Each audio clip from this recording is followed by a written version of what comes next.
దేవుని యొక్క వాక్యాన్ని చూసుకుందాం. సామెతల గ్రంథములో నుండి 13వ అధ్యాయము. సామెతల గ్రంథములో నుండి 13వ అధ్యాయము 20వ వచనము చదువుకుందాం. సామెతల గ్రంథము 13వ అధ్యాయము 20వ వచనము నేను చదువుతాను, మీరు అందరూ బైబిల్లో ఫాలో అవ్వండి. సామెతలు 13:20 వచనం. జ్ఞానుల సహవాసము చేయవాడు జ్ఞానము గలవాడగును, మూర్ఖుల సహవాసము చేయవాడు చెడిపోవును. గత కొన్ని వారం నుంచి జ్ఞానం గురించి మనం చూస్తున్నాం. ఈరోజున కూడా జ్ఞానం గురించి కొన్ని మాటలు, ముఖ్యంగా జ్ఞానులతో సహవాసం గురించి కొన్ని విషయాలు దేవుని యొక్క వాక్యంలో ఉండి మనం తెలుసుకుందాం. జ్ఞానము నేనే, జ్ఞానాధారం నేనే అని దేవుడు సెలవిస్తున్నాడు. నా వలన రాజులు ఏలుతారని చెప్తున్నాడు. సామెతలు మొత్తం కూడా ఎక్కువ శాతము జ్ఞానం గురించి ఉంటుంది. ఈ జీవితమునకు సంబంధించి ఎలా బ్రతకాలన్న దాని గురించినటువంటి ఆలోచన చేత దేవుడు సామెతల గ్రంథమును రాయించాడు. ఇందులో జ్ఞానం గురించిన చాలా మాటలు ఉంటాయి. ఈ సామెతల గ్రంథం ముఖ్యంగా ఎవరి కొరకు రాయబడిందంటే, నేను జ్ఞానము గలవాడిని అనుకున్న వారి కొరకు కాదు, నాకు జ్ఞానము అవసరం అనుకున్నటువంటి వారి కొరకు దేవుడు దీన్ని రాసి ఉంచాడు. ఇప్పుడు అందుకని చూడండి, మనము చాలా వారాలు యాక్చువల్ అనుకున్న దానికంటే చాలా ఎక్కువ వారాలే దేవుని జ్ఞానం గురించి మనం చూస్తున్నాం. ఎందుకంటే ఇందులో ఇంకా చాలా లోతైన విషయాలు మనకు ఉన్నాయి. ఎంత ఎక్కువ వాక్యాన్ని తెలుసుకుంటామో, ముఖ్యంగా జ్ఞానం ఎంత ఎక్కువ తెలుసుకుంటామో, జ్ఞానం గురించినటువంటి మాటలు ఈ పాటికి మన అందరికీ ఏమర్థం అవ్వాలంటే, మనకున్నటువంటి జ్ఞానము సరిపోదు అని ఈ పాటికి మనకు అర్థమై ఉండాలి. మరి ఎంతమంది నిజంగా వాక్యమును అలా అర్థం చేసుకున్నారో, నిజంగా జ్ఞానం కొరతను గుర్తించారో లేదో తెలియదు. కానీ మనం ఎన్ని మాటలు విన్నామంటే, మాటలను విన్న తర్వాత నిజంగా మనకు అర్థం విషయం ఏంటంటే, ఒక్కసారి నిజంగా హృదయంలో ఎక్కడో దగ్గర పాయింట్లో మనం ఈ అంశం మనం తెలుసుకునేటప్పుడు, నాకున్నటువంటి జ్ఞానము నిజంగా నాకు సరిపోవట్లేదు అనేటువంటి ఒక ముగింపుకి ప్రతి విశ్వాసి కూడా రావాలి. ఇన్ని వారాలు విన్న తర్వాత కూడా ఇంకనూ మనకు కనుక అలా అనిపించలేదంటే, బహుశా వాక్యం ఇంకా మనం సరిగ్గా వినలేదని అర్థం. జ్ఞానం గురించి అంత ఎక్కువ తెలుసుకుంటామో అంత ఎక్కువ అర్థమవుతున్న విషయం ఏంటంటే, మనకి జ్ఞానం చాలా తక్కువ ఉంది. అందుకని యాకోబు రాసిన పత్రిక 1వ అధ్యాయంలో, మీలో ఎవరికైనా జ్ఞానము కొద్దుగా ఉన్నడలా అతడు దేవుణ్ణి అడుగువలెను. అప్పుడు దేవుడు ఏం చేస్తాడంటే, ఆయన ధారాళంగా దయచేస్తాడు. ఎవరిని గద్దెంపడు, ఎవరిని తృణీకరించకుండా అందరికీ కూడా దేవుడు ధారాళముగా జ్ఞానమును దయచేస్తాడు. ఇప్పుడు చూడండి, మనము జ్ఞానం కావాలంటే మనం వెళ్ళి పుస్తకాలు చదవడం కాదు. అందుకే చూడండి, ఇప్పుడు జనరల్గా బైబిల్ బోధిస్తున్నటువంటి జ్ఞానం నాకు మనం బయట చదువుతున్నటువంటి చదువుకి సంపాదించుకున్న సర్టిఫికెట్లకి సంబంధము లేదు. ఆ జ్ఞానం వేరు, బైబిల్ జ్ఞానం వేరు. చాలామంది చాలా లోతుగా చదువుకుంటారు, కానీ ఇంకనూ వాళ్ళకి బైబిల్ ఏదైతే బోధిస్తుందో ఆ జ్ఞానము చాలామందికి ఉండదు. అందుకని మనం జ్ఞానం అన్నప్పుడు ఇది దేవుని దగ్గర నుండి మాత్రమే వచ్చేటువంటి జ్ఞానం గురించి మనం మాట్లాడుతున్నాం. ఇది పవిత్రమైనటువంటిది, ఇది శ్రేష్టమైనటువంటిది, ఇది ఆశీర్వాదకరమైనటువంటి జ్ఞానం ఇది. ఇప్పుడు అందుకని మనం దేవుణ్ణి అడిగితే బైబిల్ చెప్తున్న మాట, దేవుడు అంటే అందరికీ ధారాళంగా దయచేస్తాడు. చూడండి, దేవుడు ఇస్తాడు అనట్లేదు, దేవుడు ధారాళంగా దయచేస్తాడు. చూడండి, నిజంగా జ్ఞానం విషయానికి వచ్చేసరికి దేవుడు ఒక వ్యక్తి తనని జ్ఞానం అడిగితే దేవుడు ఎంత ఇష్టపడుతున్నాడు. దానికి శ్రేష్టమైన ఎగ్జాంపుల్ మరి ఎవరో కాదు, సొలొమోనే. సొలొమోను చాలా అడగచ్చు దేవుణ్ణి. జనరల్గా ప్రపంచంలోని రాజులందరూ చాలా అడుగుతారు, అలాగ అడగచ్చు సొలొమోను కూడా. కానీ సొలొమోను అలా అడగకుండా, సొలొమోను ఎవరు ఊహించినటువంటిది. బట్ ఇంకా చెప్పాలి, అసలు దేవుడు కూడా అనుకోలేదు సొలొమోను అది అడుగుతాడని. అది ఎప్పుడైతే సొలొమోను జ్ఞానం ప్రభువా నాకు కావాలని అడిగాడో, వెంటనే దేవుడు చాలా ఇంప్రెస్ అయ్యాడు. ఇంప్రెస్ అయ్యి జ్ఞానం మాత్రమే కాదు కానీ ఐశ్వర్యం ఇచ్చాడు, ఘనతను కూడా సొలొమోనుకు దేవుడు ఇచ్చాడు. అంటే చూడండి, నిజంగా జ్ఞానం విషయానికి వచ్చేసరికి మనం ఒక వ్యక్తి జ్ఞానమును అడిగాడంటే నిజంగా దేవుడు అంత సంతోషిస్తున్నాడు. ఎందుకంటే దేవుడు చాలామంది ప్రార్థనలు ఆలకిస్తాడు, చాలామంది చాలా దయచేస్తాడు. కానీ ఇంకో దేవుడు ఏంటంటే, వీళ్ళు కనుక ఇది అడిగితే ఇంకా బాగుందని బహుశా దేవుడు కూడా అనుకుంటాడేమో నాకు అనిపిస్తుంది. అంటే మనకి చాలా అవసరతలు ఉండొచ్చు, కానీ అందులో నిజమైనటువంటి అవసరతలు మరికొన్ని ఉంటాయి. నిజంగా శ్రేష్టమైనటువంటివి దేవుడు కూడా ఇంప్రెస్ అయ్యేలాంటి కొన్ని అవసరతలు మనకు ఉంటాయి. అది గుర్తించి మొదటగా దాన్ని అడిగినప్పుడు దేవుడు ఇంప్రెస్ అవుతాడు. ఇంప్రెస్ అయితే దేవుడు మనకి ఇంకా ధారాళంగా ఇస్తాడు. నువ్వు అడిగిన దానికంటే నీకు ఎక్కువ ఎక్స్ట్రా కూడా చాలా దేవుడు మనకి ఇస్తాడు. అలా దేవుడు సొలొమోనుకి జ్ఞానం ఇచ్చాడు. అలా ఇప్పుడు కూడా మనం కూడా దేవుడిని అడిగితే దేవుడు మనకు కూడా జ్ఞానం ఇస్తాడు అంటున్నాడు. మనకు కూడా దేవుడు జ్ఞానము ఇస్తాడు. బైబిల్ చెప్తున్న మాట ఏంటంటే, జ్ఞానము ఘోషిస్తుంది అని బైబిల్ మనం చూస్తున్నాం. అంటే అర్థం ఏంటంటే, బేసిక్గా జ్ఞానం అంటే ప్రపంచంలో అందుబాటులో ఉంది.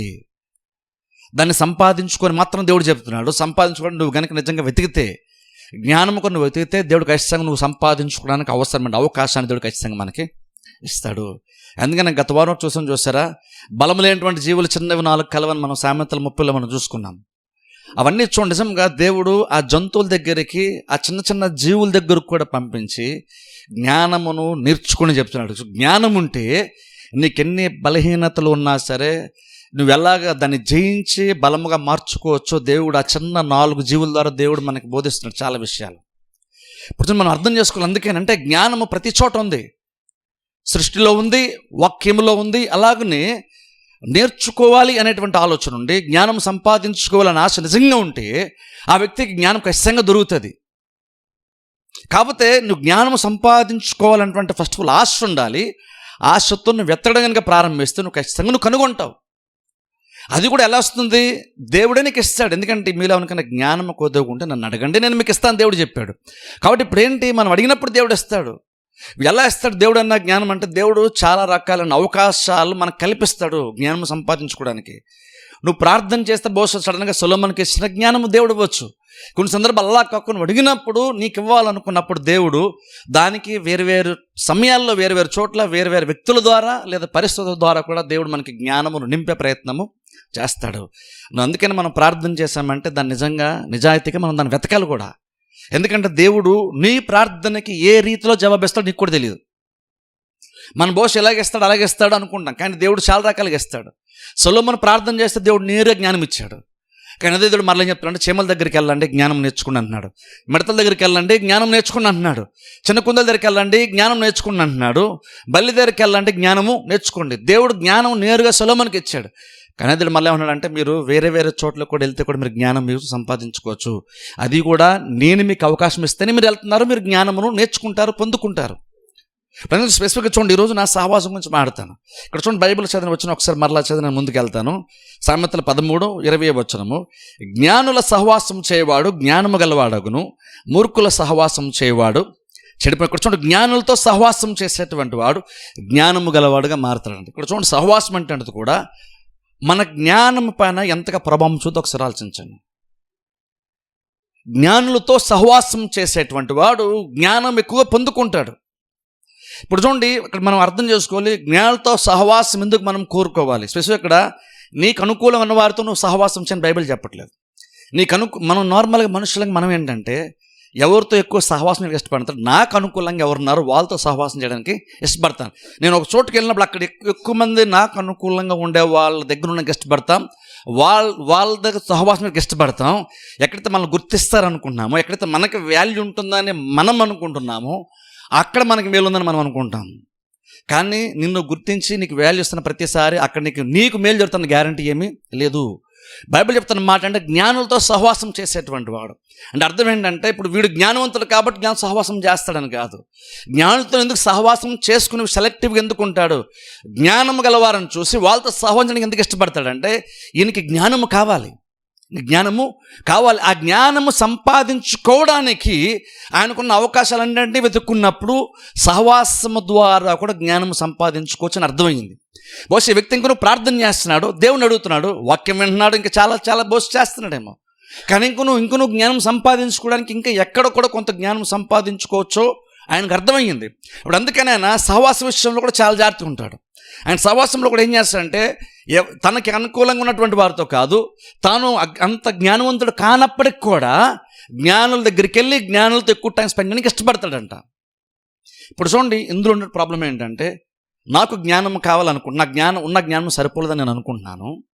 ఇప్పుడైనా నేను కొంతమంది నాకంటే బెటర్గా ఆలోచించే వాళ్ళు, నాకంటే ఎక్కువగా జ్ఞానము గల వారి దగ్గరికి వెళ్ళి సహవాసించడానికి ఇష్టపడతాను. నేను బస్ వాళ్ళతో ఉన్న అవకాశం అంతటిని సమయాన్ని గడపడానికి ఇష్టపడుతున్నాను. ఎందుకంటే ఆ సహవాసంతో నేను జ్ఞానమును సంపాదించుకోవచ్చు అని. అది ప్రాబ్లం ఏంటంటే, వాళ్ళు జ్ఞానవంతులు, నేను అంత జ్ఞానవంతుని కాదు. అప్పుడు ఏమవుతుందంటే, బేసిక్గా నేను ఆ గుంపులో ఉండడం వల్ల ఆ గుంపుకు వచ్చే మేలేమి పెద్దగా ఉండదు. ఎందుకంటే వాళ్ళందరూ జ్ఞానవంతులు, వాళ్ళు నా దగ్గర నేర్చుకునే వాళ్ళకి ఏమీ లేదు. కానీ నేర్చుకోవడానికి నాకు మాత్రం వాళ్ళ దగ్గర చాలా ఉంది. సో ఇప్పుడు అవసరం యాక్చువల్గా ఎవరిది? అవసరం నాది. జ్ఞానులు కొంతమంది ఉన్నారు, చూసేప్పుడు నేను వాళ్ళతో సహవాసానికి ఇష్టపడుతున్నాను, కానీ వాళ్ళకి నాతో అవసరం లేదు, కానీ నాకు వాళ్ళతో అవసరం ఉంది. ఇప్పుడు వాళ్ళు నాకంటే జ్ఞానవంతులు కాబట్టి వాళ్ళు నా దగ్గర నేర్చుకోవడానికి వాళ్ళకి ఏమీ ఉండదు కాబట్టి బహుశా నేను వాళ్ళతో పాటు ఉండడం వాళ్ళకి అంతగా బెనిఫిట్గా ఉండదు కాబట్టి నాతో సహవాసం ఏంటంటే వాళ్ళకి పెద్దగా సంతోషాన్ని తెచ్చే కార్యము కాకపోవచ్చు. ఎందుకంటే వాళ్ళందరిలో నాకే తక్కువ జ్ఞానం ఉంది కాబట్టి, వాళ్ళందరూ జ్ఞానవంతులు కాబట్టి నేను వాళ్ళకి అనవసరం ఏంటంటే భారంగా బోసి ఉండొచ్చు. నేను వాళ్ళు కూడా అలాగే ఫీల్ అవ్వచ్చు.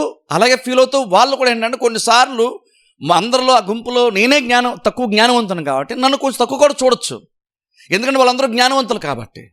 అయినా నువ్వు ఇప్పుడు ఏం చేయాలి? నాకు నిజంగా జ్ఞానమే నాకు ఇంపార్టెంట్ అయితే, నేను అంత జ్ఞానవంతుడు కానప్పటికీ వాళ్ళందరిలో నేనే చాలా అల్పమైన వాడైనప్పటికీ ఆ జ్ఞానంతో సహవాసం చేయడం ఇష్టపడతాను. ఎందుకంటే నేను ఈరోజు వాళ్ళకంటే జ్ఞానం తక్కువలో ఉన్నాను, కానీ కొంతకాలం కనుక నేను వాళ్ళతో సహవాసం చేయగలిగితే నేను కూడా ఒక టైం వస్తే వాళ్ళతో సమానంగా నేను కూడా మారే అవకాశం నాకు ఉంటుంది. కాబట్టి అలా నేను కూడా జ్ఞానాలు అభివృద్ధి చెందే వరకు ఆ గుంపులో ఆ సహవాసములు నాకు అంత గుర్తింపు లేకపోయినా, వాళ్ళు నన్ను పెద్దగా గౌరవించకపోయినా, వాళ్ళు నన్ను పెద్దగా కోరుకోకపోయినా సరే, ఇంక నువ్వు జ్ఞానము కనుక నాకు కావాలనుకున్న ఆ జ్ఞానం ఎలాగైనా నేను జ్ఞానాన్ని సంపాదించుకోవాలనుకుంటే అప్పుడు నువ్వు ఆ గుంపుతో వంటి పెట్టుకొని ఉంటావు. ఎందుకని ఇక్కడ నీకు అల్పమైనటువంటి ఆలోచనలు బట్టి కాదు, నీ లైఫ్ని పర్మనెంట్గా ప్రభావితం చేసేటువంటి జ్ఞానము కొరకు నువ్వు వాళ్ళతో సహవాసం చేస్తున్నావు. ఇప్పుడు చూడండి, అది చాలా ఇంపార్టెంట్ తెలుసా? అది చాలా ఇంపార్టెంట్ కాదు. ఈ రోజుల్లో మనకున్నటువంటి ప్రాబ్లం ఏంటంటే, ఎక్కడైతే మనకి ఈజీగా ఉంటుందో, ఎక్కడైతే మనకు అనుకూలంగా ఉంటారో అలాంటి వాతావరణంలో అలాంటి వారి మధ్య ఉండడానికే మనం ఇష్టపడుతున్నాం. ఇప్పుడు ఎక్కడైతే నీకు సుఖం ఉంటుందో, ఎక్కడైతే నీకు కంఫర్ట్ అనిపిస్తుందో అక్కడ ఉండడం వల్ల నువ్వు పెద్దగా డెవలప్ అవ్వవు. నువ్వు ఉండడం వల్ల వాళ్ళకి ఉపయోగం ఉంటుందేమో, కానీ నీకు పెద్దగా బహుశా ఉపయోగము ఉండదు. కానీ బేసిక్గా మనం ఎలాంటి సహవాసాన్ని కోరుకోవాలి? నీకంటే ఎక్కువగా విశ్వాసం ఉన్న వాళ్ళతో ఉండడానికి ప్రయత్నం చేయాలి. నీకంటే బెటర్గా ప్రార్థన చేసే వాళ్ళతో ఉండడానికి ప్రయత్నం చేయాలి. నీకంటే బెటర్గా ఆలోచించే వాళ్ళతో నువ్వు సహవాసానికి ఇష్టం. ఎందుకంటే నీకు అది అవసరం, నువ్వు వాళ్ళకి అవసరం లేదు. ఎగ్జాంపుల్ చూస్తున్నాను అనుకోండి, అబ్రహాముకు లోతు అవసరం లేదు. అబ్రహాం పైకి రావడానికి లోతు చేసేది ఏముండదు, కానీ అబ్రహాముతో ఉండడం లోతుకి ఇంపార్టెంట్. ఎందుకంటే అబ్రహాము దీవెనబడుతున్నాడు కాబట్టి అబ్రహాముతో పాటు ఉంటే అబ్రహాం నుండి ఎంతో కొంత ఆశీర్వాదం తన లైఫ్ మీద ఎఫెక్ట్ చూపిస్తుంది. అందుకనే దాదాపుగా అబ్రహాంతో సమానంగా లోతు కూడా దీవింపబడ్డాడు బైబిల్ మనం చూస్తే. ఎందుకంటే అబ్రహాం ఎక్కడికి వెళ్తే అక్కడికి ఆయన కూడా వచ్చేస్తున్నాడు. అందుకనే ఎంతగా లోతు కూడా అబ్రహామును బట్టి దీవింపబడ్డాడంటే, దాదాపుగా అబ్రహాముకి ఎంతైతే ఆ పశువులు ఇవన్నీ ఉన్నాయి, ఆస్తి సంపద ఎంతైతే ఉందో అంత సమానంగా దాదాపుగా లోతుకు కూడా ఉంది. అందుకనే ఇద్దరు ఆ పన్నుల మధ్యన గొడవలు కూడా వచ్చేస్తున్నాయి. ఒకలాంటి కాంపిటీషన్ కూడా ఏర్పడింది అక్కడ. అంటే ఒక రకమైన లోతు యొక్క విశ్వాసం గురించి పెద్దగా ఎక్కడ మనం వినం, కానీ అబ్రహాం యొక్క విశ్వాసం గురించి, అబ్రహాముని దేవుడు దర్శించడం గురించి చాలా విషయాలు మనం వింటాం. అబ్రహాము దీవెనబడ్డానికి కారణం మనకు దొరుకుతుంది. ఎందుకంటే ఆయన ప్రార్థన చేస్తున్నాడు, దేవుడు దర్శిస్తున్నాడు, దేవుని యొక్క ఉద్దేశం ఉంది, దేవుని మీద విశ్వాసం ఉంచాడు, ఎదురు చూశాడు, నిరీక్షణకు ఆధారం లేనప్పటికీ నమ్మాడు, పొందుకున్నాడు. అబ్రహాము అలాగ దీవెనబడ్డానికి కారణాలు మనకు కనబడుతున్నాయి, కానీ లోతల దీవెనబడ్డానికి మనకు కారణాలు కనబడవు. బేసిక్ ఏం కారణం? అబ్రహాముతో ఉన్నాడన్న ఒక కారణాన్ని బట్టే అబ్రహాంకు ఉన్నటువంటి ఆశీర్వాదం ఎంతో కొంత ఆయన కూడా ఆటోమేటిక్గా వచ్చేసింది. ఏదో మొత్తానికి అబ్రహాములు ఉంటే ఏదో ఇంకనూ లోతుకి అబ్రహాముకున్నంత విశ్వాసం లేనప్పుడు కూడా దేవుని యందు ఇంకనూ దాదాపుగా అబ్రహాం లాగానే లోతు కూడా దీవెనబడ్డాడు. అబ్రహాం యొక్క అవసరం లోతుకు ఉంది, కానీ లోతు యొక్క అవసరం అబ్రహాంకి యాక్చువల్గా లేదు. పటంగా చెప్పండి, ఓ టైం వచ్చినప్పుడు అక్కడ సొదొమ గొమొర్రా పట్టణం నాశనం చేసేటప్పుడు కూడా అబ్రహాము ప్రార్థన చేయడాన్ని బట్టి లోతు కుటుంబం కూడా రక్షించబడింది. అంటే ఏ రకంగా చూసుకున్నా సరే అబ్రహాముకు లోతు అవసరమే లేదు, కానీ లోతుకు అబ్రహాముకి అవసరం ఉంది. అలానే మనం కూడా ఏం గుర్తించాలి? నిజంగా నువ్వు జ్ఞానం కనుక నీకు ప్రయారిటీ అయితే కనుక మనం కూడా ఏం గుర్తించాలంటే, కొంతమంది ఉంటారు ఇలా కొన్ని సహవాసాలు ఉంటాయి, అక్కడ మనకి జ్ఞానము దొరుకుతుంది అనేటువంటిది నీకు అర్థమైనప్పుడు, నీకు కొంత మేలు దొరుకుతుంది నీకు అర్థమైనప్పుడు, నువ్వు అందరిలో నువ్వు అల్పమైనటువంటి వాడు అవ్వచ్చు. అందుకని మిగిలినటువంటి వాళ్ళు నేను అంతగా గుర్తించకపోవచ్చు. కానీ నువ్వేం గుర్తుపెట్టుకోండి, నాకు అక్కడ గుర్తింపే లేదండి అని కనుక నువ్వు ఆ గుంపుని లేదా సహవాసాన్ని వదిలేసావనుకో, నువ్వు ఉన్న అప్పుడు ఆటోమేటిక్ బేసిక్ ఏం జరుగుతుంది అంటే, నువ్వు అక్కడ బైబిల్ మనం చూస్తే చూడండి, అక్కడ మూర్ఖుల సహవాసంలో ఒక్కడ బహుశా చివరిని వెళ్ళిపోవచ్చు, మూర్ఖుల సహవాసం కూడా వెళ్ళిపోవచ్చు. అందుకని ఈవెన్ సాతానుడు ఏం చేస్తాడు తెలుసా? సాతానుడు ఏం చేస్తాడు, నువ్వు నిజంగా ఇప్పుడు వాక్యం వింటున్నాం, మనం నిజంగా వాక్యం వినడం ద్వారా ఏం చేస్తుందంటే మనకు కూడా జ్ఞానంతో సహవాసం చేస్తే నాకు కూడా జ్ఞానం వస్తుంది అని బహుశా నీకు అనిపిస్తుంది. కానీ ప్రాబ్లం ఏంటంటే మనం సహవాసం చేసేటప్పుడు కొన్నిసార్లు మనకి ఇబ్బందులు వస్తాయి, మనల్ని ఎవరు పెద్ద గుర్తించరు. అప్పుడు ఏంటంటే మనం గుంపులోంచి తప్పుకుందాం అనుకుంటాం. నేను ఎక్కడ వాళ్ళతో పెద్దగా మాట్లాడండి, వాళ్ళతో పెద్ద ఎందుకంటే వాళ్ళు నన్ను తక్కువగా చూస్తున్నారు అనుకుంటాం. వాళ్ళకి తెలివితేటలుంటే ఏంటంటే వాళ్ళని తక్కువగా చూస్తాను అనుకుంటాం. ఎప్పుడైతే నువ్వు నీకు ఉన్నటువంటి అసౌకర్యాన్ని బట్టి నువ్వు గనక వదిలేస్తున్నావో అర్థం ఏంటంటే నీ భవిష్యత్తు కూర్చున్నటువంటి చింత లేదా భవిష్యత్తు అటువంటి జ్ఞానము నీకు యాక్చువల్గా లేదని అర్థం. ఎందుకంటే ఎక్కడున్నా సరే ప్రతిదీ ప్రపంచంలో పుట్టిన దగ్గర నుంచి చనిపోయే వరకు ఎక్కడ ఏది మనకు అనుకూలంగా జరగదు. అయితే ప్రాబ్లం ఏంటి? చర్చికి వెళ్ళామంటే చర్చిలో అందరూ మనకు అనుకూలంగా ఉండాలనుకుంటాం. చర్చిలో అందరూ నన్ను గౌరవించాలనుకుంటాం. అందరూ నన్ను గుర్తించాలనుకుంటాం. మనం గుర్తిస్తే మంచిదే, కానీ నువ్వు చర్చకి కేవలం గుర్తింపు కోసం మాత్రం నువ్వు రావట్లేదు. గుర్తింపు కోసం మాత్రం నువ్వు రావట్లేదు, నువ్వు పొందుకోవడానికి వస్తున్నావు. నువ్వు యాక్చువల్గా ఇవ్వడానికి నువ్వు రావట్లేదు. చర్చికి ఎందుకు రావాలి? ప్రతి వాళ్ళు తరచుగా సహవాసం ఎందుకు కూడుకోవాలంటే ఇక్కడ ఫస్ట్ ఆల్ నువ్వు ఇవ్వడం కంటే నువ్వు పొందుకోవడం అంటే నీ ఫస్ట్ ప్రయారిటీ అవ్వాలి. ఎందుకంటే నీవేది పొందుకోకుండా నువ్వేది ఇవ్వలేవు, నీ దగ్గర లేనిది నువ్వు ఎవరికి ఇవ్వలేవు. సో అప్పుడు నువ్వు చర్చికి ఎందుకు రావాలి? తరచుగా ఎందుకు సహవాసం కూడుకోవాలంటే ఫస్ట్ ఆల్ నువ్వు పొందుకోవాలి. నువ్వు పొందుకుంటేనే కదా నువ్వు ఇస్తావు, ఇతరులకి ఇవ్వగలుగుతావు. అందుకని ఫస్ట్ ప్రయారిటీ ఏంటి మనకంటే మనం పొందుకోవడం ఇంపార్టెంట్. పొందుకోవడానికి వస్తున్నావు. అప్పుడు నువ్వు పొందుకోవడానికి వచ్చినప్పుడు నువ్వు మిగిలినటువంటి ఏ పట్టుకోవద్దు. నువ్వు ఏదైతే పొందుకోవాలని ఆశపడొచ్చావో దాన్ని నువ్వు గురిగా పెట్టుకోవడం చాలా చాలా ఇంపార్టెంట్. అందుకే ప్రాబ్లం ఏంటంటే నువ్వు ఒకవేళ వాక్యం విన్న దాన్ని బట్టి నువ్వు నిజంగా ఇలా జ్ఞానంతో సహవాసం చేస్తే జ్ఞానవంతులుగా మనం మారుతామని అర్థమైన తర్వాత నువ్వు కూడా బాగా సహవాసం చేద్దాం అనుకుంటా. కానీ ప్రాబ్లం ఏంటంటే కొన్నిసార్లు ఇలాంటి డిస్టర్బెన్సెస్ చాలా మనకి వస్తూ ఉంటాయి. ఇప్పుడు చూడండి, బేసిక్ అది కూడా ఎందుకు జరుగుతుంది తెలుసా? క్రీస్తు సంఘమునకు శిరస్సు, శరీరము క్రీస్తు యొక్క అవయవాలు. కాబట్టి ఇప్పుడు ఏం జరుగుతుంది? ఇప్పుడు శిరస్సు నుంచే ప్రతిదీ మనకు మెయింటెనెన్స్ అంతా శిరస్సు నుంచి మనకు వస్తుంది. ఆర్డర్స్ అన్నీ కూడా ఈ చేతికి, కాలుకి, గుండెకి, ప్రతి అవయమునకు కూడా ఎక్కడి నుండి వస్తున్నాయి? బేసిక్ సెంటర్ ఏది అంటే మన శిరస్సు నుండి ప్రతిదీ వస్తుంది. సర్వ శరీరంలో క్షేమం కలుగుతుంది శిరస్సు నుంచి. అప్పుడు ఆ శిరస్సు ఏం చేస్తాడంటే ప్రతి అవయవాన్ని తీసుకొచ్చి ఒక చోట అమరుస్తున్నాడు. ఎగ్జాక్ట్గా ఆయన ఎక్కడ అమర్చాలంటే అవయవం డిసైడ్ చేయట్లేదు, శిరస్సు హెడ్ డిసైడ్ చేస్తున్నాడు. ఏ అవయవం ఏం చేయాలి, ఎలా ఉండాలి అనేటువంటిదంతా కూడా శిరస్సు డిసైడ్ చేస్తే అవయవాలన్నీ కూడా దానికి తగ్గట్టుగా ఆర్డర్స్ తీసుకొని పనిచేస్తున్నాయి. అలాగా క్రీస్తు సంఘమునకు మన అందరం కూడా ప్రతి వాళ్ళని ఆయన శరీరంలో దేవుడు అమర్చడని బైబిల్ చెప్తుంది. దేవుడు అమర్చాడు. ఇప్పుడంటే మనం ఉన్నటువంటి ప్లేసు నువ్వు అనుకున్నావు కాబట్టి ఇక్కడ రాలేదు. నేను ఇక్కడ ఉన్నానంటే నేను అనుకున్నాను కాబట్టి ఇక్కడ రాలేదు. నువ్వు అనుకుంటే నేను అనుకుంటే ఇలాంటి శ్రేష్టమైన ప్లేస్ నేను అనుకుంటే రావు. అది దేవుడు డిసైడ్ చేసి దేవుడు నిర్ణయిస్తే మనం ఈ ప్లేస్కి వస్తాం, ఇక్కడ మనం ఉంటాం. ఇది ఎంత శ్రేష్టమైన ఒక ప్లేస్ అంటే ఇది నువ్వు నేను అనుకున్నది మాత్రం మనం ఇక్కడికి వచ్చేయలేము. ఎందుకంటే నీకు అంత జడ్జిమెంట్ లేదు, నువ్వు అంత జ్ఞానంగా ఆలోచించేంత జ్ఞానం మనకు లేదు, ఇంత దూరం కూడా మనం ఆలోచించి నిర్ణయం తీసుకోలేదు. కాబట్టి దీని వెనకాల నీ నిర్ణయం ఎవరో ఒక నిర్ణయం, మనుషుల యొక్క నిర్ణయం కాదు, దేవుని యొక్క సంకల్పం బట్టి అందరం ఇక్కడికి చేర్చబడ్డాం. వాళ్ళు చూసినప్పుడు దేవుడు ఇక్కడ పెట్టాడంటే అర్థం ఏంటంటే ఖచ్చితంగా నువ్వు ఏదో పొందుకోవాలని దేవుడు ఇక్కడ మనల్ని పెట్టాడు. అప్పుడు సహవాసం యొక్క వాల్యూ మనకి యాక్చువల్గా తెలియాలి. సాతానుడు ఏంటంటే అందుకని ఏంటంటే శిరస్సు నుండి లేదా సహవాసం నుండి వేరు చేయడానికి ప్రయత్నం చేస్తాడు. ఎందుకని అలా వేరు చేస్తే బేసిక్గా ఏం జరుగుతుంది? నువ్వు జ్ఞానుల సహవాసం వదిలేస్తావు. ఎప్పుడైతే నువ్వు జ్ఞానుల సహవాసాన్ని వదిలేస్తావో మూర్ఖుల సహవాసానికి వెళ్తావు. అక్కడికి బాగుంటుంది బహుశా, అక్కడ నువ్వు బాగానే ఉంటుంది నీకు అక్కడ. ఎందుకంటే మూర్ఖులు కాబట్టి బాగానే ఉంటుంది కొంతకాలం, కానీ తర్వాత అది నీకు ఏ రకంగా నీ జీవితాన్ని కట్టేది కదా యాక్చువల్గా ఉండదు. అందుకని గమనించండి, జ్ఞానం సంపాదించుకోవడానికి సహవాసం అంటే కూడా చాలా ఇంపార్టెంట్. మనం ఎవరితో సహవాసం చేస్తున్నా కూడా చాలా చాలా ఇంపార్టెంట్. ఇప్పుడు చూడండి, మనం ఇప్పుడు కొన్నిసార్లు మనం అనుకుంటామంటే నేను చర్చలోకి కూడా అంత జ్ఞానం ఎవరు లేరండి అని కొన్నిసార్లు మనం అనుకుంటాం. ఫస్ట్ ఆఫ్ ఆల్ జ్ఞానం ఒక వ్యక్తి యొక్క లైఫ్లో జ్ఞానమును మనం దేన్ని బట్టి డిసైడ్ చేస్తాం? మొట్టమొదటిగా ఇది జ్ఞాన సహవాసం అని గుర్తించడానికి బేసిక్గా కొలిచేటువంటి కొలబద్ద ఏంటి? ఫస్ట్ ఆఫ్ ఆల్ ఇప్పుడు చూస్తే జనరల్ బైబిల్ మీరు చూడండి, ప్రపంచం గురించి చూసుకుంటే మనం దేవుడు ఉన్నాడని మనం నమ్మాం, నిజమైన దేవుడు మనం తెలుసుకున్నాం. బైబిల్ మనకు చెప్తున్న మాట ఏంటంటే దేవుడు లేడని బుద్ధిహీనులు తమ హృదయంలో అనుకుంటారు. మనం దేవుడు ఉన్నాడని నమ్మాం, నిజమైనటువంటి దేవుని తెలుసుకున్నాం, నిజమైన దేవుని దగ్గర మనం వచ్చాం. సో ఇప్పుడు నువ్వు మిగిలినటువంటి లోతైన జ్ఞానం నీకు లేకపోవచ్చు, కానీ నువ్వు కూడా నిజమైన దేవుని తెలుసుకొని దేవుడు ఉన్నాడని నమ్మి నువ్వు వచ్చావంటే నీకు కూడా ఎంతో కొంత పర్సంటేజ్లో జ్ఞానం ఉందని బైబిల్ మనకు చెప్తుంది. ఎందుకంటే నీకు నిజంగా అసలు కొంచెం జ్ఞానం లేకపోతే నువ్వు దేవుడే లేడంటావు. నువ్వు బైబిల్ చెప్తున్న మాట అదే కదా. ఎవరు దేవుడు లేడు అంటారు అంటే బుద్ధిహీనుడు దేవుడు లేడు అనుకుంటాడు. జ్ఞానవంతుడు ఏమనుకుంటాడు అంటే దేవుడు ఉన్నాడు ఖచ్చితంగా అనుకుంటాడు. ఆ నిజమైన దేవుని వెతుకుతాడు, నిజమైన దేవుని కనుగొంటాడు. అలా మనం నిజమైన దేవుని మనం కనుగొన్నాం. అంటే ఎంతో కొంత జ్ఞానము మనలో పనిచేసింది. నువ్వు చర్చిలోకి వచ్చావంటే, నువ్వు రక్షణ పొందావంటే ఎంతో కొంత జ్ఞానము నీకు ఉంది. ఆ జ్ఞానము నీకు ఎంతో కొంత జ్ఞానవంతుడుగానే ఉన్నావు కాబట్టి నువ్వు చర్చిలోకి వచ్చి కూర్చున్నావు. సో ఇప్పుడు చర్చిలో అందరికి అంత జ్ఞానమే లేదండి అని మనం అనడానికి వీళ్ళు. ఎందుకంటే నీకు బయట చాలామంది నిజమైన దేవుని తెలుసుకున్నటువంటి వాళ్ళు మూర్ఖులు ఉన్నారు, అసలు దేవుడే లేడు అనేటువంటి మూర్ఖులు కూడా ఉన్నారు. ఇప్పుడు అలా పోల్చుకున్నప్పుడు లోకము కంటే సంఘం చాలా చాలా బెటరు. ఎందుకంటే ఇక్కడ కనీసం ఎక్కడ ఒక దగ్గర జ్ఞానం ఏంటంటే మొదట పెట్టైనా కనీసం ఎక్కారు. కాబట్టి ప్రపంచం కంటే ఖచ్చితంగా సంఘము బెటరు.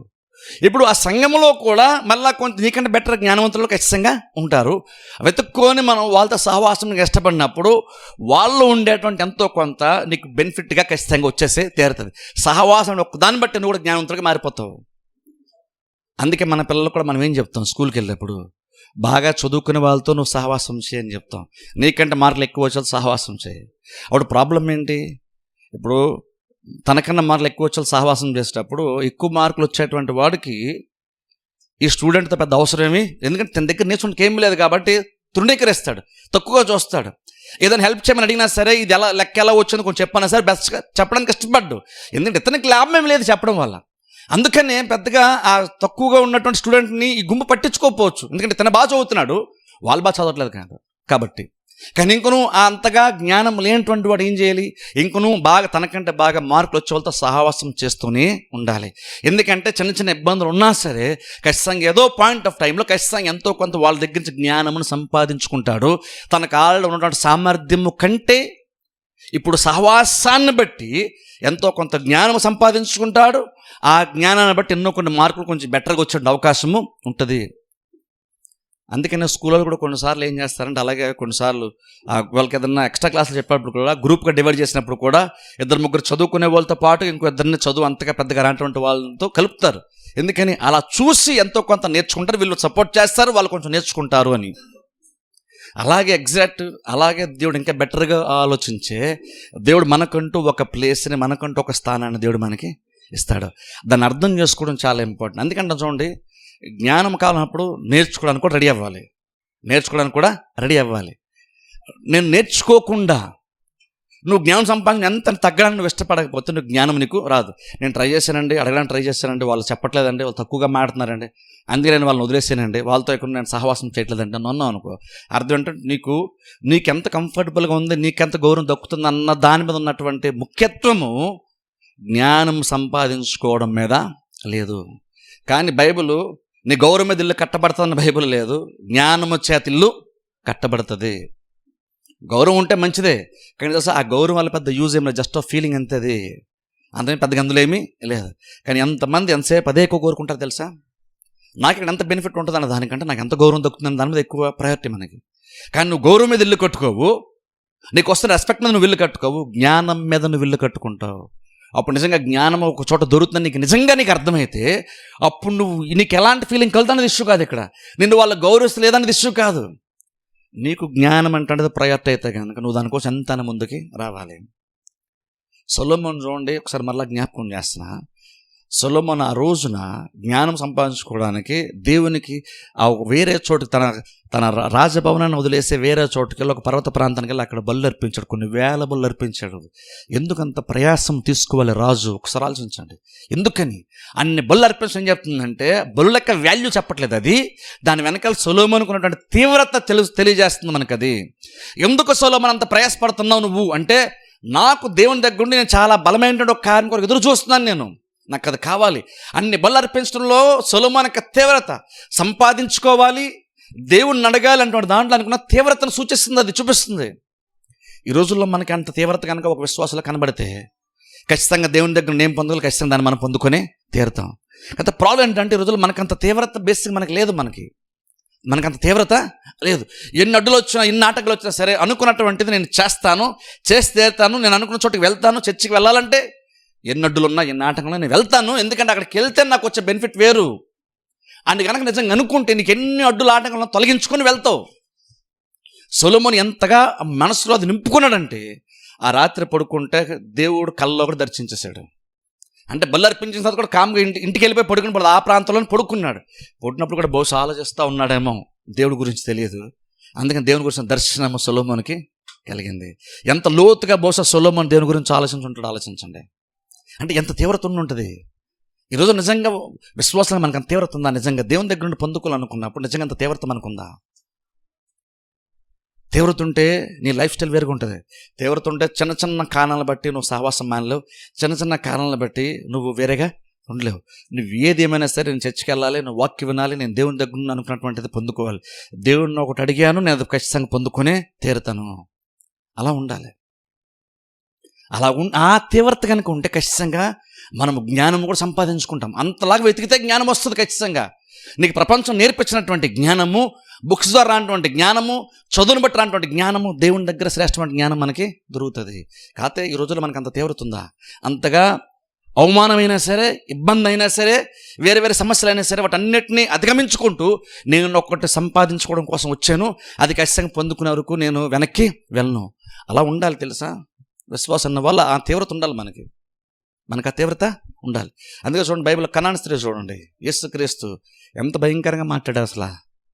ఈ రోజుల్లో ఏ పాస్టర్ కూడా అంత డైరెక్ట్గా అంత భయంకరంగా మాట్లాడడం సాహసం చెయ్యం. ఎవరు అంత ఇదిగా అంత ఓపెన్ ఎవరు మాట్లాడు, కానీ యేసుక్రీస్తు అంత ఓపెన్గా మాట్లాడేశారు. మాట్లాడి ఇంకా ఆమె వెళ్ళిపోయిందా? ఆమె వెళ్ళలేదు. యేసుక్రీస్తు చెప్పిన దాంట్లో ఒక రకంగా నిజం ఉందని కూడా ఆమె అంటూనే, అయినను ప్రభువా నువ్వు చెప్పింది నిజమే, అయినను అంటుంది. సరే, ప్రతిసారి ఆమె దగ్గర అయినను అన్నటువంటి మాట ఖచ్చితంగా ఉంది. ఎలాగైతే చీమలో బలములైన జీవులు అయినను అని బైబిల్ ఉంది చూసారా, అలాగే ఆమె ఒక నాన్న స్త్రీ కూడా యేసుక్రీస్తు అమ్మ పిల్లలు తీసి కుక్క పిల్ల వెతుకుతాం కాదమ్మా అన్నా సరే అయినను ప్రభువా అంత చూసారా. అయినను అది చాలా ఇంపార్టెంట్ మనకి. ఇబ్బందులు ఉన్నాయి, అయినను నేను చూస్తాను. ఇబ్బందులు ఉన్నాయి, అయినను నేను వెళ్తాను. ఎందుకంటే నాకు జ్ఞానం కావాలి. ఆ అయినను అన్న పాయింట్కి రావాలి. ఇలా చేశారు, మనం అందుకే అంటాం, ఇలా చేశారండి అందుకే నేను వెళ్ళలేదు, ఇలా చేశారు అందుకే మనం అందుకు అంటాం, కానీ అయినను అన్న మాట మనకు రాదు బేసిక్గా. కానీ అంటాను, నీకు నిజంగా కావాలనుకుంటే అయినను అన్న మాట తరచుగా మన మనసులో మెదలాలి. ఇబ్బంది ఉంది అయినను. ఓ సాతాను కొన్నిసార్లు నీకు ఉన్నటువంటి ప్రాబ్లమ్స్ని చూపిస్తాడు. అప్పుడు నువ్వు మనసులో నువ్వేమనుకోవాలంటే, నీ ఆత్మనికి ఏం చెప్పాలంటే, ఓకే అయినను నేను జ్ఞానం సంపాదించాలనుకుంటున్నాను వెళ్తాను. ఎందుకంటే ఆ జ్ఞానము చేత నా లైఫ్ కట్టబడుతుంది. సొలొమోనుకి లైఫ్ ఎలా మారింది జ్ఞానాన్ని బట్టి, భక్తులకు లైఫ్ ఎలా మారింది, చీమలకు లైఫ్ ఎలా మారింది. అవి బలం లేనటువంటి అయినా సరే జ్ఞానం బట్టి ఎంతగా వాటి జీవితాన్ని అవి బెటర్గా మార్చుకున్నాయి. చీమలు ఎంత బెటర్గా జ్ఞానం మార్చుకున్నప్పుడు జ్ఞానం సంపాదించుకునే విషయం నాకు ఇంకెక్కువ అవకాశం ఉంది కదా. ఎందుకంటే నేను దేవుని స్వరూపంలో పోలిలో చేయబడ్డాను. అప్పుడు ఖచ్చితంగా చీమల కంటే బెటర్గానే బతకగలను కదా. ఎందుకంటే ఎక్కువ జ్ఞానం సంపాదించుకునే అవకాశం కూడా నాకు ఉంటుంది. ఎందుకంటే నేను దేవుని పోలికలో చేయబడ్డాను. అలా గనుక ఆలోచించగలిగితే ఖచ్చితంగా నువ్వు అంత తీవ్రత ఉంటే నువ్వు వెతుకుతావు, అంతగా వెతికితే నువ్వు కూడా సంపాదించుకుంటూ ఆ చీమల కంటే బెటర్గా మన లైఫ్ని ఖచ్చితంగా మనం మార్చుకుంటాం. అందుకనే సహవాసాన్ని కూడా యాక్చువల్గా మనం అలా చూడడం మనం యాక్చువల్గా నేర్చుకోవాలి. మనకందరికి ఎంతో కొంత జ్ఞానం ఉంది, ఎంతో దేవుడిచ్చిన జ్ఞానం అయి ఉండొచ్చు. కానీ మనం కొన్నిసార్లు అంటే ఆ కొద్ది జ్ఞానం బట్టి నువ్వు చర్చిలోకి వచ్చావు, సహవాసంలోకి వచ్చావు, కానీ ఇప్పుడు ఆ జ్ఞానం కూడా కొన్నిసార్లు నువ్వు పాడు చేసుకోవచ్చు తెలుసా. మనకు ఎంతో కొంత జ్ఞానం ఉంటుంది, కానీ ఆ జ్ఞానం కూడా కొన్నిసార్లు మనంగా పాడు చేసుకోవచ్చు తెలుసా. సో బైబిల్లో మాట చూద్దాం చూడండి. ఒకసారి యేస్కేలు గ్రంథంలోనికి వెళ్దాం. ఒకసారి దానికన్నా ఒకసారి యాకోబు పత్రిక వెళ్దాం. ఒకసారి యాకోబు పత్రిక 3వ అధ్యాయంకి వెళ్దాం. ఆ తర్వాత యేస్కేలు గ్రంథంలోనికి వెళ్దాం. యాకోబు రాసినటువంటి పత్రిక 3వ అధ్యాయము 13వ వచనం నేను చదువుతాను. యాకోబు రాసినటువంటి పత్రిక 3వ అధ్యాయము 13వ వచనం. యాకోబు 3:13. మీలో జ్ఞాన వివేకములు గలవాడెవడు, వాడు జ్ఞానంతో కూడిన సాత్వికము గలవాడై తన యోగ్య ప్రవర్తన వలన తన క్రియలను కనపరచవలను. అయితే మీ హృదయముల్లో సహింపవలసినవి కానీ మత్సరమును వివాదమును ఉంచుకున్న వారైతే అతిశయపడవద్దు, సత్యమునకు విరోధముగా అబద్ధం ఆడవద్దు. ఈ జ్ఞానం పైనుండి దిగి వచ్చినది కాక భూ సంబంధమైనది, ప్రకృతి సంబంధమైనది, దయ్యముల జ్ఞానం వంటిదై ఉన్నది. ఇక్కడ చూడండి, ఇక్కడ యాకోబు మాట్లాడుతూ జ్ఞానం గురించి మాట్లాడుతుంటున్నాడు. మీలో జ్ఞానం వివేకములు గలవాడు ఎవడు అని మాట్లాడుతూ అక్కడ ఏం చెప్తుంటే, జ్ఞానం గలవాడు ఎవడన్నా ఉంటే కనుక ఆ జ్ఞానము నిన్ను నిజంగా ఏం చేయాలంటే, నీకు నిజంగా దేవుని జ్ఞానం అయితే ఏం చేయాలంటే, జ్ఞానముతో కూడా సాత్వికం గలవాడు ఉండాలంట. ఇప్పుడు చూడండి, ప్రాబ్లం ఏంటంటే జ్ఞానముల గుంపు గురించి చెప్పాను చూసారా. మనకంటే తక్కువ జ్ఞానం గలవారు అనుకోండి, వాళ్ళకి మన అవసరం ఉన్నప్పుడు బేసిక్గా మనకు వాళ్ళతో అవసరం లేనప్పుడు మనం వాళ్ళు తక్కువ చేసి మాడతాం. ఎందుకంటే వాళ్ళతో మన పెద్ద అవసరం ఏమీ లేదు. కానీ ఒకవేళ కనుక నీ సర్కిల్లో ఒక గుంపులో కనుక జ్ఞానం గల వాళ్ళ గుంపులో అంతగా జ్ఞానం లేనివాడు పాపం జ్ఞానం సంపాదించుకుందామని ఆ గుంపుతో పాటు సహవాసం చేస్తున్నప్పుడు కొన్నిసార్లు ప్రాబ్లం ఏంటంటే, ఆ జ్ఞానవంతులు ఏం చేస్తారంటే ఈ జ్ఞానము తక్కువ ఉన్న వ్యక్తిని చులకనగా చూస్తాం. కానీ గుర్తుపెట్టుకుని బైబిల్ చెప్తానమాట, నిజంగా నువ్వు జ్ఞానవంతుడు అనుకుంటే నీ బంధువుల్లో అయినా, నీ కుటుంబ సభ్యుల్లో అయినా, నువ్వు సంఘంలో అయినా సరే, ఎక్కడైనా సరే, నువ్వు పనిచేసే చోట అయినా సరే, నువ్వు నిజంగా జ్ఞానవంతుడివి అనుకుంటే అది దేవుడి దగ్గర వచ్చిన జ్ఞానం అయి ఉంటే, అది శరీర సంబంధమైన జ్ఞానము కాక, భౌతికమైనటువంటి జ్ఞానము కాక, దెయ్యముల జ్ఞానము కాక, అది కనుక నిజంగా దేవుడు ఇచ్చిన జ్ఞానం అయి ఉంటే కనుక ఆ జ్ఞానంతో పాటు నీకు సాత్వికం కూడా ఉండాలి. సాత్వికం లేకుండా ప్రాబ్లం ఏంటంటే, చాలామంది జ్ఞానం ఉంటుంది కానీ సాత్వికం ఉండదు. అప్పుడు ఏం చేస్తావు అంటే, నువ్వు తెలియగలవాడు కాబట్టి నీకంటే తక్కువ తెలివితేటలు గలవాడు నువ్వు డామినేట్ చేస్తావు. అందుకే జ్ఞానం గలవాడికి ప్రేమ ఉండాలని బైబిల్ లేదు. జ్ఞానం గలవాడు సాత్వికం ఉండాలి. సరే, జ్ఞానం గలవాడికి ఏముండాలి? జ్ఞానం గలవాడికి సాత్వికం ఉండాలి. కానీ ప్రాబ్లం ఏంటంటే, లోకం ఎలా పనిచేస్తుందంటే, జ్ఞానవంతుడు ఏం చేస్తాడు? తనకున్న జ్ఞానాన్ని బట్టి అందరినీ డామినేట్ చేస్తాడు. మాటలతో వాళ్ళని జయిస్తాడు. మాటలతో ప్రతి మాటకి కౌంటర్ వేస్తాడు. కార్యాల్లో ప్రతిదానికి కౌంటర్ వేస్తాడు. అది లోక సంబంధమైనటువంటి జ్ఞానం అది. కానీ నిజమైనటువంటి జ్ఞానవంతుడు ఎలా ఉంటాడంటే, నీకు అంత జ్ఞానం ఉండి కూడా నువ్వు సాత్వికుడివి ఉంటావు అని బైబిల్ చెప్తుంది. నిజంగా ఆ లైఫ్ ఎంత అద్భుతంగా ఉంటుందో అసలు ఆలోచించండి, ఎంత ఫలభరితంగా ఉంటుందో ఆలోచించండి. నిజమైనటువంటి జ్ఞానవంతుడు ఎలా ఉండాలని బైబిల్ చెప్తుందంటే, అది నిజంగా దేవుని దగ్గర వచ్చిన జ్ఞానం అయితే కానీ నీలో సాత్వికం కనబడాలి. నువ్వు జ్ఞానవంతుడు కాబట్టి నువ్వు కాలు ఎగరేసుకోమని కాదు, నువ్వు జ్ఞానవంతుడు కాబట్టి నీకున్నటువంటి జ్ఞానంతో అందరినీ డామినేట్ చేయమని కాదు, నీకున్న జ్ఞానంతో ప్రతి వాళ్ళతో వాడుకోమని కాదు అర్థం. నీకంత జ్ఞానం ఉంటే నీకంత సాత్వికం కూడా ఉండాలి. అది లేకపోతే ప్రాబ్లం. లేదు ఏం చేస్తాం అనుకున్నా, నీకు దేవుడే జ్ఞానం ఇచ్చినా సరే ఆ జ్ఞానంతో నీకు సాత్వికం లేకపోతే నీకున్నటువంటి జ్ఞానాన్ని నువ్వే పాడు చేసుకుంటావు. అది దేవుడు ఇచ్చిన జ్ఞానం అయి ఉండొచ్చు కానీ నువ్వు పాడు చేసుకుంటావు. అందుకనే జ్ఞానం ఉందనుకుంటే నీ కుటుంబంలో అందరికంటే నీకు జ్ఞానం ఉందనుకుంటే నీ అందరికంటే కొన్ని సాత్వికం కొండికి ఉండాలి, తెలుసా? అప్పుడు అది నిజమైన జ్ఞానము. నీ జ్ఞానం ఉంది కాబట్టి అని చెప్పేసి అందరిలో నేను ఊహించేస్తాను అనుకొని నువ్వు ప్రతి వాళ్ళని ఎవరి స్థానం ఏంటో నేను పెట్టేస్తున్నాను అన్నట్టుగా నువ్వు అంతగా కనుక నువ్వు ఆలోచిస్తే, నీ జ్ఞానం ఆ డైరెక్షన్లో పనిచేస్తే కనుక నీకు నిజంగా నువ్వు బహుశా దేవుడిచ్చిన జ్ఞానం అయి ఉండొచ్చు, నువ్వు వెతికే దేవుడిచ్చిన జ్ఞానం అయి ఉండొచ్చు. కానీ ప్రాబ్లం ఏంటంటే నీ జ్ఞానం నువ్వే పాడు చేసుకుంటున్నావు. అంటే రకంగా చెప్పాలి, నన్ను కలుషితం చేసుకుంటున్నావు ఆ జ్ఞానాన్ని. ఇప్పుడు వాక్యం చూద్దాం. యేస్కేలు గ్రంథానికి వెళ్దాం ఒకసారి. యేస్కేలు గ్రంథము 28వ అధ్యాయం. యేస్కేలు గ్రంథము 28వ అధ్యాయము. యేస్కేలు గ్రంథం 28వ అధ్యాయము 17వ వచనం నేను చదువుతాను. యేస్కేలు గ్రంథం 27వ అధ్యాయము ఇక్కడ 17వ వచనం. ఇక్కడ చూడండి, ఇక్కడ ప్రధాన దూతగా ఉండి తర్వాత దేవుని చేత అహంకారం బట్టి త్రోసివేయబడినటువంటి దూత గురించి మనం చూస్తున్నాం. అంటే లూసిఫర్ గురించి మనం చూస్తున్నాం, సాతాను గురించి మనం చూస్తున్నాం. దేవుడు మాట్లాడుతూ చాలా విషయాలు 11వ వచనం నుండి చాలా చెప్తాడు. ఎంత సౌందర్యం గలవాడని చెప్తాడు, ఏదైనా తోటలో నువ్వు ఉన్నావని చెప్తాడు, దేవుడు ఎంతగా ఈ ప్రధాన దూతను అలంకరించాడో చెప్తాడు. అక్కడ దేవుడే మాట్లాడు. అవన్నీ మన టైం సరిపోయి అన్నీ చదువు. లాస్ట్లో ఒక వచనం మాత్రం నేను చదువుతాను, 17వ వచనం చదువుతాను. చూడండి, మీరు బైబిల్లో ఫాలో అండి. యెహెజ్కేలు గ్రంథము 28వ అధ్యాయం 17వ వచనం. ఒక్క ముక్కలో దేవుడు చెప్తున్నమాట, నీ సౌందర్యమును చూచుకొని నీవు గర్వించిన వాడవై నీ తేజస్సు చూచుకొని నీ జ్ఞానమును చెరుపుకొంటివి, కావున నేను నిన్ను నేలను పడవేసేదను, రాజులు చూచుచుండగా నిన్ను హేళనకు అప్పగించేదను. ఇక్కడ చూడండి, పైన కనుక మీరు నిజంగా ఇంటికి వెళ్ళక పైన చదవండి కొంచెం ఖచ్చితంగా. దేవుడి ప్రధాన దూతకి ఎంత అలంకరణ ఇచ్చాడో, ఎన్ని టాలెంట్స్ ఇచ్చాడో, ఎన్ని తలాంతులు ఇచ్చాడో, ఎన్ని మంచి కార్యాలు దేవుడు ఇచ్చాడో ఈ ప్రధాన దూతకి. దేవుడు సృష్టికర్త, ఈ దూత ఏమో సృష్టింపనటువంటి సృష్టి దూత. ఈ దూతకి అంత గొప్ప ఘనత లేదు మహిమ కానీ ఇవన్నీ కూడా ఎలా వచ్చినాయంటే దేవుడిస్తే వచ్చింది. దేవుని దూత ఎక్కడ కూడా చదువుకొని సంపాదించుకుంది కాదు, లేదా వేరేగా దేవుడు కాకుండా వేరేగా సంపాదించుకుంది లేదు.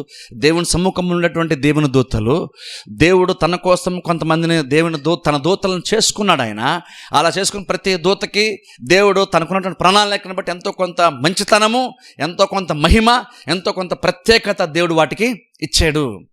అలాగిస్తే ఈ దూతను గురించి బైబిల్లో దేవుడు చెప్తానమాట. అంటే ఈ లూసిఫర్ దూత, ప్రధాన దూత పడిపోయినప్పుడు గురించి చూస్తున్నాం. అలా పడిపోవడం కారణం ఏంటంటే గర్వం అన్న విషయం మనకు తెలుసు. అక్కడ బైబిల్ దేవుడే మాట్లాడుతూ అంటున్నాడు, నేను చాలా గొప్పగా నేను చేస్తాను, నువ్వు సౌందర్యం చూసుకొని నువ్వు గర్వించావు, నీ తేజస్సు అంటే ఓ రకంగా చెప్పాలంటే ఆ పైనుంచి మనం చదువుకుంటూ వస్తే ఇతర దూతలు లేనటువంటి ప్రత్యేకతలన్నీ కూడా ఈ దూతలు ఉన్నాయి. ఎందుకంటే దేవుని తర్వాత ఈ దూత అంత గొప్పోడు.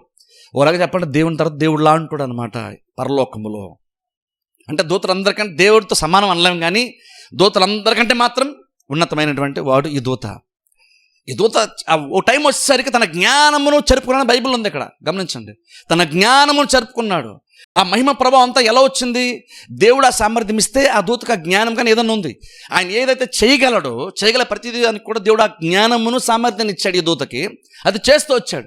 కానీ ఓ టైం వస్తే బైబిల్ చెప్తున్న మాట ఏంటంటే, ఈ దూత ఏం చేశాడంటే తనకు దేవుడు ఇచ్చిన జ్ఞానమును చెరుపుకున్నాడట. అని ఇప్పుడు ఏం చేశాడంటే, ఇప్పుడు తాను దేవుడి కంటే తాను గొప్పవాడు అవడం గురించి ఆలోచించాడు. ఒక రకంగా చెప్పండి, ఇప్పుడు డామినేట్ చేయడం గురించి ఆలోచించాడు. దేవుడు నాకు ఇంత జ్ఞానం ఇచ్చాడు కదా అని దేవుని మహింపర్థం, దేవుని బలిష్టమైన చేతి కింద దేన మనసు కలిగి ఉందాం.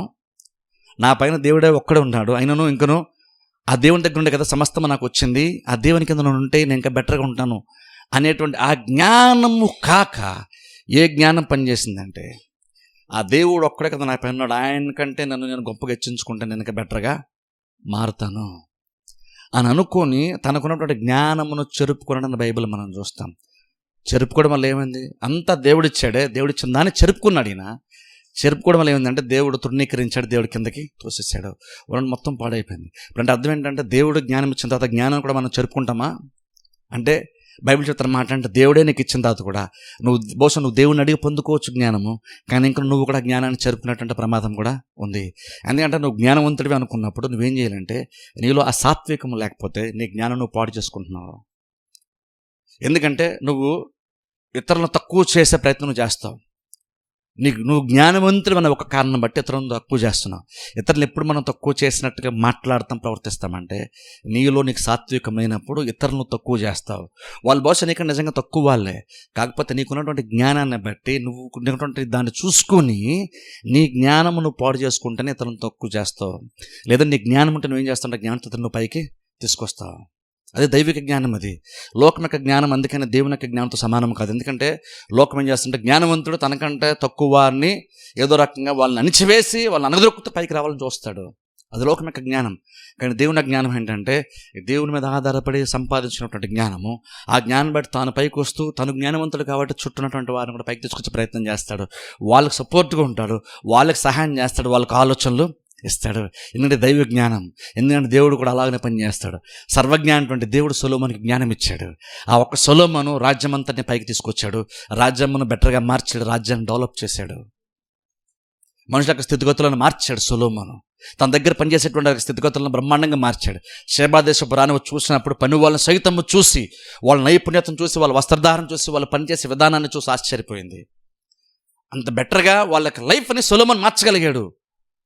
ఎందుకంటే సొలొమోను కంట్రోల్ ఎవరైతే ఉన్నారో వాళ్ళందరికీ సొలొమోనుకి జ్ఞానం ఉపయోగపడింది.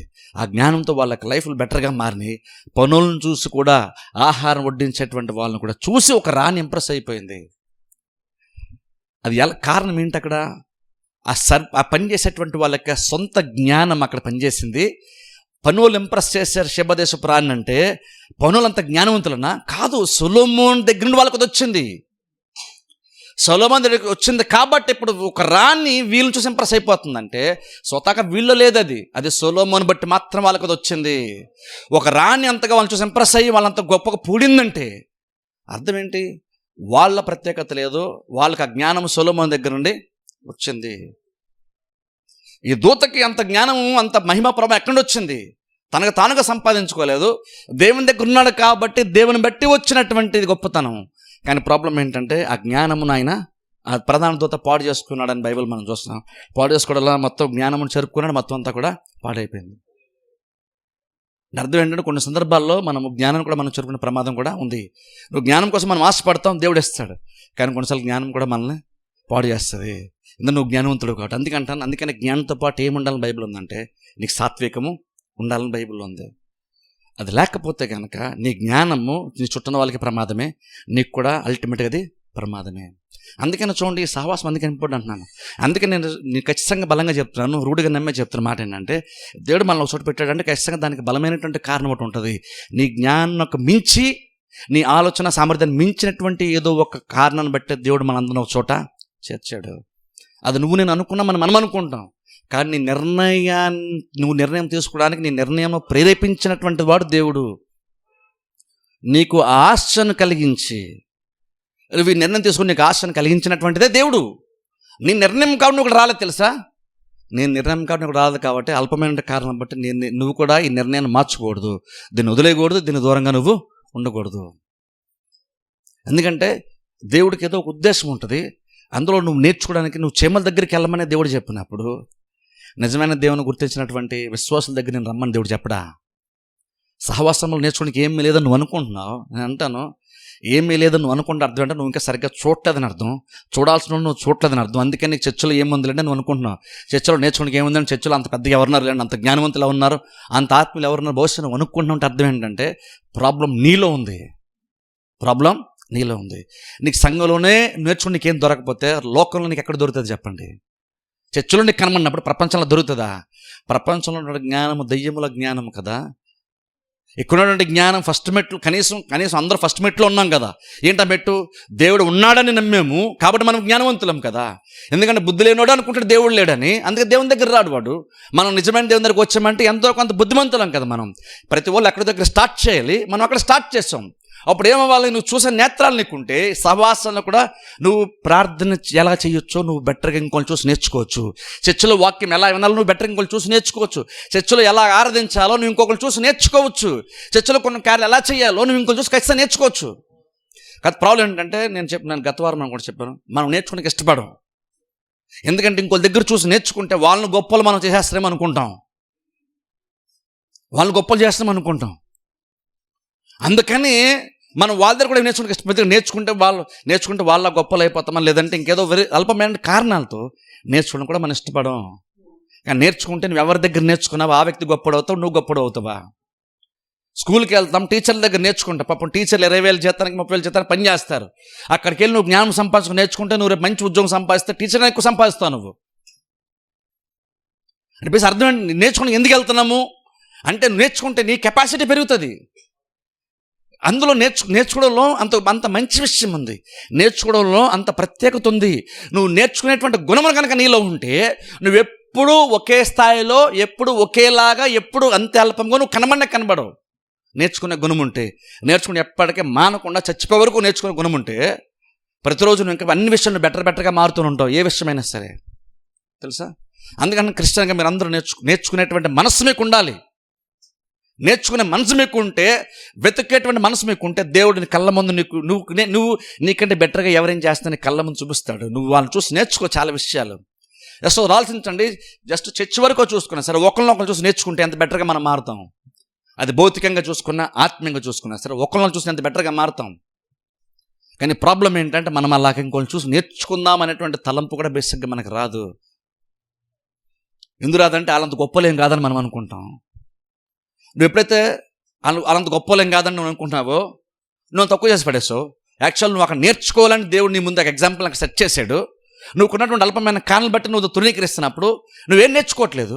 నువ్వేం నేర్చుకున్నప్పుడు నిన్ను లైఫ్ని బెటర్గా మార్చడం దేవుడు మరొక అవయవాన్ని అక్కడ నీ కళ్ళ ముందు పెడితే అమర్స్తే నువ్వు నేర్చుకోవడానికి ఇష్టపడలేదు కాబట్టి నువ్వు నేర్చుకోవు. టోటల్గా ఏంటంటే నీ లైఫ్ ఫెయిల్యూర్గా మారుతుంది, నువ్వు అలాగనే ఉండిపోతావు. కానీ నేర్చుకునేటువంటి వాడు ఎప్పటికప్పుడే బెటర్గా మారుతూ ఉంటాడు. నేర్చుకునేటువంటి ఆ లక్షణం ఉండాలి ప్రతి వాళ్ళకి కూడా. నేర్చుకునేటువంటి మనసు మనకు ఉండాలి. అందుకని ఒకళ్ళని చూసి నేర్చుకోండి. చర్చలో ఒకళ్ళు ఎలా కూర్చుంటున్నారు, ఎలా వాక్యం వింటున్నారు, ఎలా ప్రార్థన చేస్తున్నారు, పాటలు పాడి ఎలా చప్పలు కొడుతున్నారు, ప్రతి చిన్న దాంట్లో కూడా చూసి నేర్చుకుంటే మనం అందరం ఎంత బెటర్గా మారుతామో తెలుసా? చూసి నేర్చుకుంటే. అసలు సహవాసం ఉన్నది కూడా అందుకే కదా. అంతే కదా, దేవుడు నేరుగా చైన్ తీసుకెళ్ళి శిరస్సుతో కనెక్ట్ చేయలేదు, కాళ్ళని తీసుకెళ్ళి దేవుడు నేరుగా శిరస్సుతో కనెక్ట్ చేయలేదు. అందుకనే నేను నా దేవుడు తప్ప నాకు మధ్యలో ఎవరితో పని లేదంటే అన్న వీలు లేదు. ఇంకా దేవుడు నేను అలాగ అమర్చలేదు. ప్రతి అవయవాన్ని తీసుకెళ్ళి శిరస్సు చుట్టూరు అటాచ్మెంట్ చేయలేదు దేవుడు. శిరస్సుతో అల్టిమేట్ కనెక్షన్ ఉంది, కానీ ఒక అవయమునొక్క వేరే అవయవం ద్వారా కనెక్షన్ వచ్చింది. రక్త ప్రసరణ అటువంటిది మన చేతికి కానీ కాళ్ళకి కానీ శిరస్సు నుంచి నేరుగా వెళ్ళట్లేదు. శిరస్సు నుంచి ఒక అవయవంలోనికి వెళ్తుంది. అవయవంలోనికి వెళ్ళినప్పుడు అవయవంలో కొంత భాగం అవయవం కోసం కాదు, కింద ఉన్నటువంటి కాలు కోసం దేవుడు పంపిస్తున్నాడు. బ్లడ్ సర్క్యులేట్ అవుతున్నప్పుడు ఆ సర్క్యులేషన్ ఎలా ఉంటుంది? ఈ చేతి ద్వారా సర్క్యులేట్ అవుతుంది, కానీ చేతికి వస్తున్నప్పుడు ఈ చేతి కోసం రావట్లేదు. ఈ చేతికి అవసరం దానికంటే ఎక్కువ బ్లడ్ సర్క్యులేషన్ పంపింగ్ అవుతుంది నా గుండె నుంచి. ఎందుకని? అది జస్ట్ దీనికి ఎందుకు ఎక్కువ వస్తుందంటే దీనికోసం కాదు, ఇది చెయ్యి ద్వారా వేరే అవయవాలకి వెళ్ళడానికి అధికంగా ఒక అవయవాన్ని దేవుడు ఎక్కువ ఇస్తున్నాడు. అలా ప్రతి అవయవం కూడా అలా ఆలోచిస్తే ఎంత నేర్చుకుంటే మనం అంత బెటర్గా మారుతాం. నీకంటే బెటర్గా ఒక అవయవం ఉంటుంది ఖచ్చితంగా. చూసి నువ్వు నేర్చుకోవాలి. బైబిల్ మంచి ఎగ్జాంపుల్ చూపిస్తాను చూడండి ఒకసారి. 2 సమూయేలు గ్రంథంలోనికి వెళ్దాం. 2 సమూయేలు గ్రంథము 16వ అధ్యాయము. ఎక్కువ చదవద్దు, కానీ నేను ఎక్స్ప్లెయిన్ చేస్తాను, ఎందుకంటే దాన్ని చదవాలంటే మనకు చాలా టైం పట్టేస్తుంది. కావాలంటే మీరు తర్వాత ఇంటికి వెళ్ళినప్పుడు ఖచ్చితంగా మీరు చదువుకుంటే ఇంకా బెటర్గా మీకు అర్థమవుతుంది. 2 సమూయేలు గ్రంథము 16వ అధ్యాయం. 2 సమూయేలు గ్రంథము 16వ అధ్యాయం. ఇక్కడ చూడండి, ఇక్కడ దావీదు గురించి మనం చూస్తాం. 15, 16, 17 అధ్యాయాలు అలా చూస్తే ఈ సుమారుగా 3 అధ్యాయాలు ఉన్నటువంటి కార్యాన్ని, విషయాన్ని నేను ఇప్పుడు సింపుల్గా మీకు ఎక్స్ప్లెయిన్ చేస్తాను. ఇక్కడ విషయం ఏంటంటే, దావీదు కొంతకాలం రాజుగా పరిపాలించిన తర్వాత, యాక్చువల్గా బైబిల్ మనం చూస్తే దావీదు యొక్క కుమారులు ఒకటంటే అబ్షాలోము అంటే దావీదు యొక్క ఒక కుమారుడు దావీదుని కాదని దావీదు యొక్క సింహాసనాన్ని తాను ఆక్యుపై చేయాలనుకుంటాడు. జాగ్రత్తనండి, ఇక్కడ చాలా ప్రాముఖ్యమైన విషయం చెప్తాను. అబ్షాలోము అనేటువంటి దావీదు యొక్క కుమారులు ఒకటైనటువంటి అబ్షాలోము ఏం చేస్తాడంటే, దావీదుని పక్కకి తోసేసి సింహాసనం ఆక్యుపై చేసుకోవాలనుకుంటాడు. అనుకొని దావీదుకి వ్యతిరేకం కుట్ర పండుతాడు. కొంతమందిని గుంపుని ఏర్పాటు చేసుకొని దావీదు వ్యతిరేకం కుట్ర పన్ని ప్లాన్ చేసి దాన్ని ఎగ్జిక్యూట్ చేసి ఏదో రకంగా దావీదుని సైడ్ చేసేసి తాను సింహాసనం ఎక్కాలంటే ప్లాన్తో అక్కడ అబ్షాలోము ఏంటంటే ప్లాన్ చేస్తుంటాడు. అలా ప్లాన్ చేస్తున్నప్పుడు ఏంటంటే, దావీదు దగ్గర ఒక ఆయన ఉండేవాడు. ఆయన పేరు ఏంటంటే, యాక్చువల్ బైబిల్ ఇక్కడ మనం చూస్తే అహీతోపేలు అనేటువంటి ఒక ఆయన ఉన్నాడు. జస్ట్ చదువుతాను చూడండి. అహీతోపేలు అనేటువంటి ఒక ఆయన ఉన్నాడు. ఆయన దావీదుకి యాక్చువల్ ఆలోచన కరెక్ట్గా ఉండేవాడు ఒకప్పుడు. అందుకే ఒకప్పుడు అన్నమాట అంటున్నాను. దావీదు ఇప్పుడు ఏంటంటే, ఈ టైంకి దావీదు ఏంటంటే సింహాసనం వదిలేసి, తన కొడుకు చంపేస్తాడని సింహాసనాన్ని రాజభవన్ వదిలేసి పారిపోయి దాక్కుంటున్నాడు. దావీదుతో పాటు కొంతమంది గుంపు ఉన్నారు, నమ్మకం ఏంటంటే వాళ్ళతో కలిసి దూరంగా పారిపోతున్నాడు. దూరంగా సింహాసనం వదిలేసి ఉన్నాడు. అబ్షాలోము అంటే ఎప్పటికైనా సరే దావీదుని చంపేసి పర్మనెంట్గా సింహాసనం ఆక్యుపై చేయాలనేటువంటి ఆలోచనతో వెతుకుతూ ఉన్నాడు. దావీదుని వెతుతుంటే అహీతోపేలు అనేటువంటి ఒక ఆయన దావీదుకి ఒకప్పుడు బాగా ఆలోచన చెప్పేటువంటి వాడు. దావీదు ఏం చేస్తే బెటర్ అనేటువంటి ఆలోచన ఎవరు చెప్పారంటే, అహీతోపేలు అనేటువంటి ఆలోచనకర్త చెప్పినట్టుగా దావీదు చేసేవాడు. చేసినప్పుడు దావీదు కూడా యుద్ధాల్లో కానీ అన్ని చోట్ల చాలా సక్సెస్ వచ్చింది. అంత మంచి ఆలోచన అహీతోపేలు అనే వ్యక్తి చెప్పేవాడు ఆలోచన. అయితే అహీతోపేలు అనే వ్యక్తి తర్వాత ఏం చేస్తాడు, కొంతకాలం తర్వాత ఏం చేస్తే తనకున్నటువంటి జ్ఞానమును పాడు చేసుకోవడం చెప్పొచ్చు. ఇందులో మన చదివిన వచ్చిన బట్టి చూసుకుంటే పాడు ఏం చేస్తాడంటే, దావీదు వ్యతిరేకం కుట్ర పన్నుతాడు. దావీదు వ్యతిరేకం కుట్ర పన్ని దావీదుని చంపాలని చూస్తున్నటువంటి అబ్షాలోముతో చేతులు కలుపుతాడు. అహీతోపేలు జాగ్రత్త వినండి. అహీతోపేలు ఏంటంటే ఆయన దావీదు దగ్గర ఒకప్పుడు ఉండేవాడు, కానీ ఇప్పుడు ఎందుకో కానీ తనకు ఉన్నటువంటి జ్ఞానం పాడు చేసుకున్నటువంటి ప్రాసెస్ ఎలా ఉందో చెప్తున్నాను. దావీదును కాదని ఇప్పుడు దావీదుని చంపాలని చూస్తున్నటువంటి దావీదు కుమారుల్లో ఒకటి అబ్షాలోముతో చేతులు కలిపి దావీదుని చంపాలనేటువంటి ఆ ప్లాన్తో ఉంటాడు. ఆయన దగ్గరికి వెళ్ళి చేరాడు. ఇప్పుడు అబ్షాలోముతో అహీతోపేలు ఆయన ఉంటున్నాడు. కానీ జ్ఞానం ఒకప్పుడు ఎంత మంచిగా వాడబడ్డాడంటే, ఒకప్పుడు దావీదు దగ్గర ఉన్నప్పుడు ఆయన గురించి బైబిల్ చెప్తాను మాట. ఇక్కడ చదువుతాను చూడండి, 23 వచనం 16వ అధ్యాయము 2 సమూయేలు 16వ అధ్యాయం 23 వచనం. ఆ దినములలో అహీతోపేలు చెప్పిన ఏ యోచన అయినను ఒకడు దేవుని యొద్ద విచారం చేసి పొందిన ఆలోచన అయినట్టుగా ఉండెను. దావీదును అబ్షాలోమును దానిని అట్లే ఎంచుచుండిరి. ఇక్కడ చూడండి, గమనించండి. ఇక్కడ ఒకప్పుడు, ఇప్పుడు ప్రజెంట్ ఇక్కడ ఏంటంటే, ఇక్కడ అహీతోపేలు అనేటువంటి ఆయన ఇక్కడ ఆల్రెడీ ఇక్కడ అబ్షాలోముతో కలిసిపోయాడు. కానీ ఒకప్పుడు దావీదు దగ్గర ఉన్నప్పుడు కూడా దావీదు ఈ అహీతోపేలు అనేటువంటి ఆయనకి ఎంత వెయిట్ ఇచ్చాడు, ఎంత వాల్యూ ఇచ్చాడు. ఆయన ఆలోచన ఎలా రిసీవ్ చేసుకునేవాడు అంటే, బైబిల్ అక్కడ చెప్తున్న మాట ఏంటంటే, ఏ ఆలోచన అహీతోపేలు దావీదు చెప్పినా సరే అది దేవుడే చెప్పినటువంటి మాటగా, దేవుడే ఇచ్చినటువంటి ఆలోచనగా దావీదు దానికి ఓకే చెప్పేవాడంట. అంటే అంత వెయిట్ ఇచ్చేవాడు దావీదు వ్యక్తికి.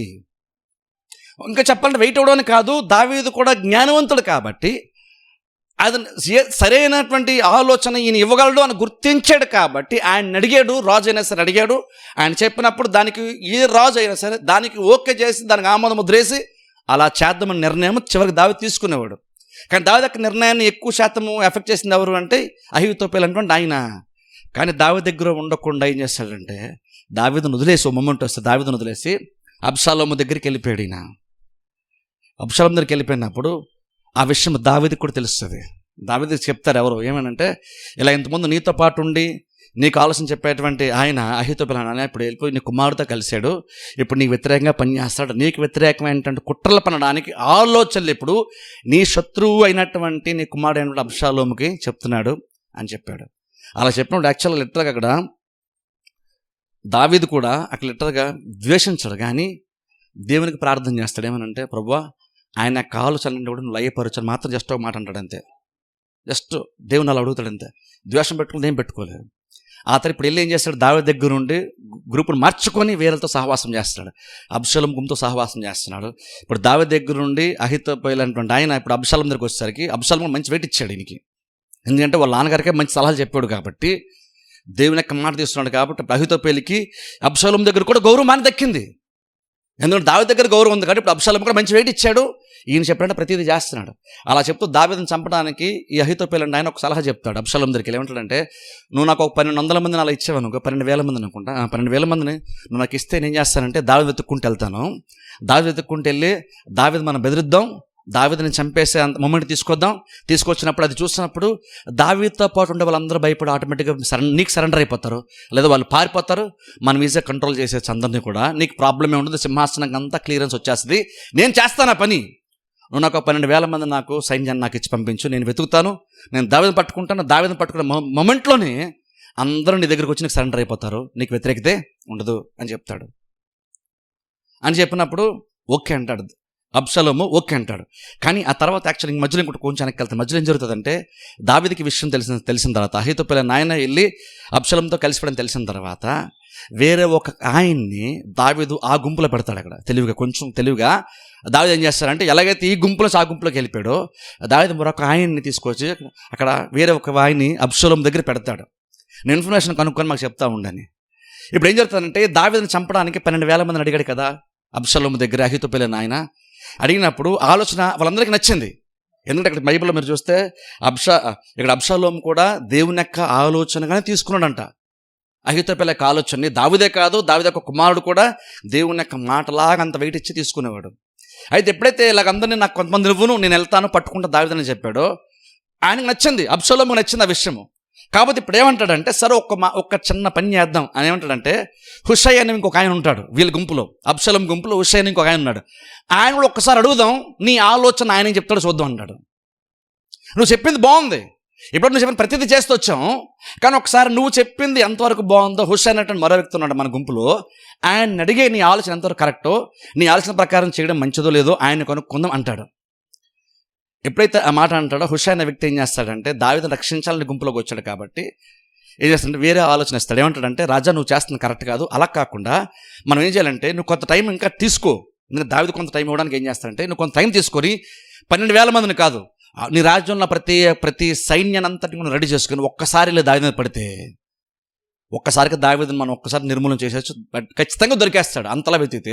కాబట్టి ఈ లోపు ముందు నువ్వేం చేస్తావు, ముందే వేటకి వెళ్ళిపోద్దు, మనం దావీదు వెతుక్కుంటే వెళ్ళొద్దు, ముందు సైన్యాన్ని సమకూర్చుకుందాం, ఆ తర్వాత అందరం కలిసి వెళ్దాం, అప్పుడు ఈజీగా మనకు దావీదు దొరికేస్తాడని ఆలోచన చెప్తాడు. చెప్పినప్పుడు అందరికీ ఈ హుషై అనే వ్యక్తి చెప్పిన ఆలోచన వచ్చింది. ఇప్పుడు ప్రాబ్లం ఇక్కడ ఏంటంటే, అహీతోపెలుకున్న ప్రాబ్లం ఏంటంటే, అప్పటి వరకు తను ఏం చెప్పినా అందరూ విన్నారు. గమనించండి, ఇక్కడ ఇంపార్టెంట్. అప్పటి వరకు ఏమైందంటే, అహీతోపెలు ఏం చెప్పినా దావీదు వినేవాడు, ఇక్కడ అబ్షాలోము కూడా వినేవాడు.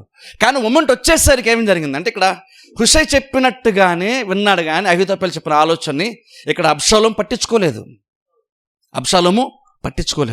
ఇప్పుడు పట్టించుకున్నప్పుడు ఆయనకి ఏమైందో తెలుసా, ఇప్పుడు అహీతోపెలు ఆలోచనలు పడ్డాడు. ఏం ఆలోచనలు పడ్డాడంటే, ఇప్పటివరకు ప్రతిదీ దావీదు చేస్తూ వచ్చాడు, అబ్షాలోము కూడా చేస్తూ వచ్చాడు. ఇప్పుడు నాకు వెయిట్ తగ్గిపోతుంది ఏంటి అనుకున్నాడు. ఈ గ్రూప్లో నాకు వెయిట్ తగ్గిపోతుంది, నా ఆలోచన కాకుండా హుషై అనే వేరే వ్యక్తి చెప్పిన ఆలోచన బట్టి నా నిర్ణయం, నా ఆలోచనని పక్కన పెట్టేసి హుషై చెప్పిన ఆలోచన బట్టి అబ్షాలోము చేద్దామంటున్నాడంట అని ఒక రకమైన ఫీలింగ్ వచ్చేసి తన జ్ఞానమును తానే పాడు చేసుకొని ఇంటికి వెళ్తాడు. తెలుసా, గాడిద ప్రయాణం ఇంటికి వెళ్తాం బహుశా అనుకుంటే బాగా ఆలోచించుంటాడు లోతుగా.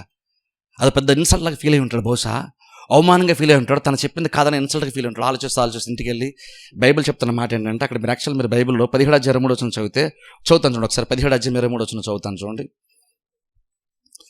అహీతోపెలు చూడండి 17:23, 2 సమూయేలు 17:23. అహీతోపెలు తాను చెప్పిన ఆలోచన జరగకపోవుట చూచి గాడిదకు గంత కట్టి ఎక్కి తన ఊరునున్న తన ఇంటికి పోయి తన ఇల్లు చక్కబెట్టుకొని ఉరిపోసుకొని చనిపోయాను. జనులు అతని తండ్రి సమాధి యందు అతన్ని పాతిపెట్టిరి. గమనించండి, అహీతోపెలు యొక్క ఆలోచనని వాళ్ళు తీసుకోకపోయేసరికి నచ్చలేదు ఆ విషయం. దాన్ని జీర్ణించుకోలేక వెళ్ళి ఉరి వేసుకుని చచ్చిపోయాడని బైబిల్ మనం చూస్తున్నాం. కారణం నిజంగా అవమానం జరిగింది కాబట్టి అలా జరిగిందా? చూడండి, అక్కడ మాట బైబిల్లో మనం చూస్తే అక్కడ చూడండి, అక్కడ బైబిల్ మనం చూస్తే 14 ఒకసారి చదువుతాను చూడండి. 14 ఒకసారి 17-14 చదువుతాం చూడండి. అబ్షాలోమును ఇజ్రాయేలు వారందరూ ఈ మాట విని అర్కీయుడైన హుషై చెప్పిన ఆలోచనకు అహీతోపేలు చెప్పిన దానికంటే యుక్తమని ఒప్పుకొనిరి. ఎలానగా గమనించండి, యెహోవా అబ్షాలోము మీదకి ఉపద్రవమును రప్పింపగలందులకై అహీతోపేలు చెప్పిన యుక్తి గల ఆలోచన వ్యర్థము చేయ నిశ్చయించుండెను. అర్థమైందా? ఇక్కడ చూడండి, హుషై అనే వాడేదో ఆలోచన చెప్పాడు కాబట్టి ఇప్పుడు ఆయన వెయిట్ పెరిగిపోయింది కాబట్టి ఈయన తగ్గిపోయింది కాబట్టి చచ్చిపోయాను కాదు. ఈయన ఆ మొమెంట్కి ఎందుకు వచ్చాడంటే ఈయన ఆలోచన పాడు చేసుకున్నాడు. దావీదు దగ్గర ఉన్నప్పుడు దావీదు ఈయన ఆలోచన చాలా వెయిట్ ఇచ్చాడు. కానీ మీకు తెలుసా, దావీదు దగ్గర ఉన్నప్పుడు ఈ వ్యక్తి యొక్క ఆలోచన అంత బలంగా ఎందుకుందో తెలుసా?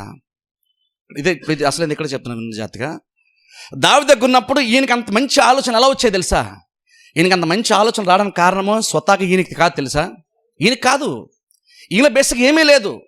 దావీదు దగ్గర ఉండడాన్ని బట్టి, దావీదు పట్ల దేవునికి ఉన్నటువంటి ప్రణాళికలు దేవునికి చాలా ఉన్నాయి కాబట్టి, దావీదు పట్ల దేవునికి ఉద్దేశాలు ఉన్నప్పుడు, దావీదు కింద ఉన్నప్పుడు దావీదుని బట్టి ఈయన బలంగా వాడబడ్డాడు. తెలుసా మీకు విషయం? జాగ్రత్త చెప్తున్నాను, వినండి, సహవాసం చెప్తున్నాను.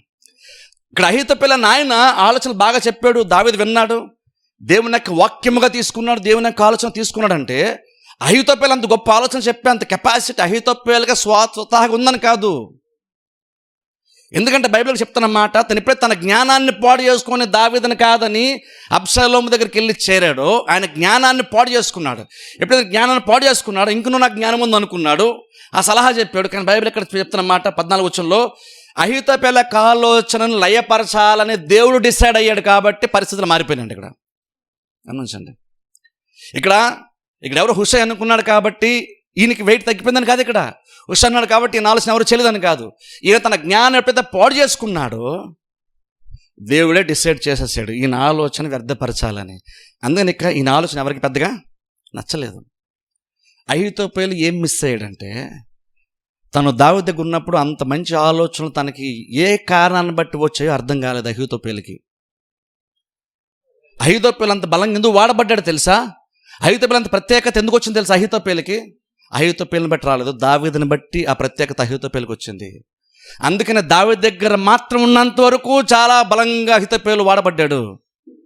దావీదు దగ్గర ఉన్నంత వరకు.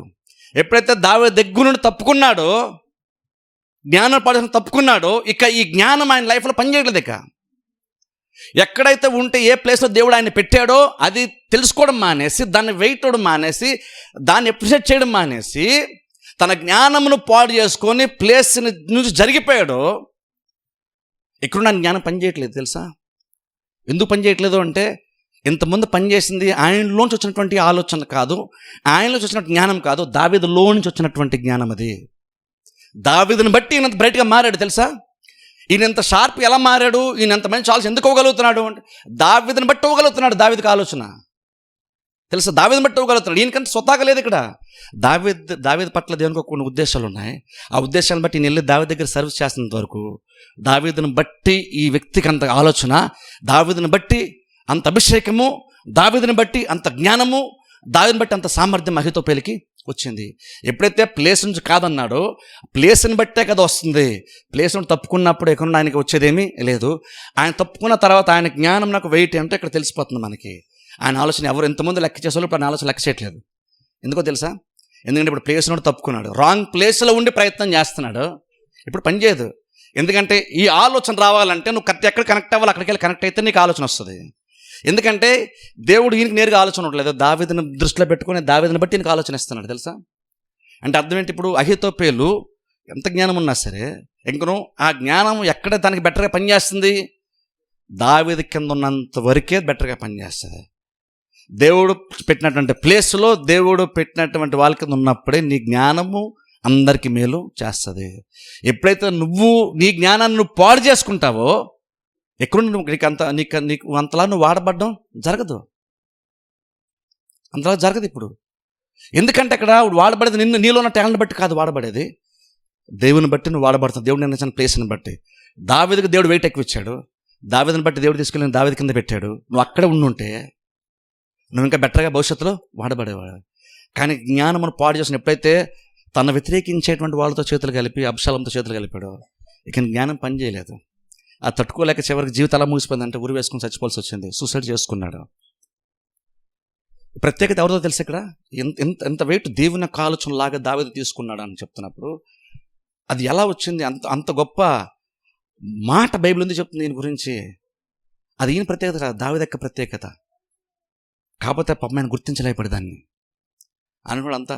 ఇప్పుడు చూడండి, ఇందాక చెప్పండి చూసారా, దేవుని దూతకి పరలోకంలో అంత ఘనత ఎలా వచ్చింది? తనను బట్టి వచ్చింది ఆ ఘనత. దేవుడు డిసైడ్ అయ్యాడు, దేవుడు ఈ దూత ద్వారా సర్వీస్ పొందుకుందాం అనుకున్నాడు కాబట్టి ఆ దూతకు అంత సామర్థ్యాన్ని ఇచ్చాడు. కానీ ఒక టైం వస్తే ఆ దూత జ్ఞానం పాడు చేసుకుని చూసారా, అది ఎప్పుడైతే పాడు చేసుకుందో ఇక నుండి ఆ జ్ఞానం దేవునికి అవసరం లేదు. ఏమనుకున్నాడు? నన్ను బట్టి మాత్రమే నేను ఈ పొజిషన్లో ఉన్నాను అనుకున్నాడు ఆ దూత, ప్రధాన దూత అనుకున్నాడు. అందుకనే జ్ఞానమును పాడు చేసుకున్నాడు, ఉన్నది కాస్త పోయింది. ఈయన దగ్గర జ్ఞానమును పాడు చేసుకున్నాడు, ఉన్నది కాస్త ఈయనకు కూడా పోయింది. అందుకని నన్ను సహవాసం అందుకని తెమ్మని చెప్తున్నాను. నువ్వు కొద్ది గొప్ప నువ్వు బెటర్గా ఉన్నావంటే కారణము నువ్వు కాదు, తెలుసా?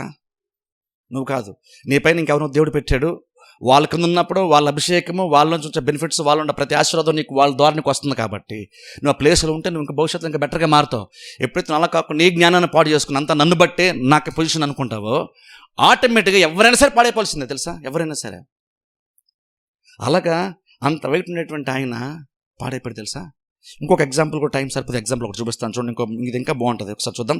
2 సమూయేలు గ్రంథంలోకి వెళ్దాం ఒకసారి. ఇది కూడా బాగుంటుంది. 2 సమూయేలు గ్రంథము 22వ అధ్యాయము.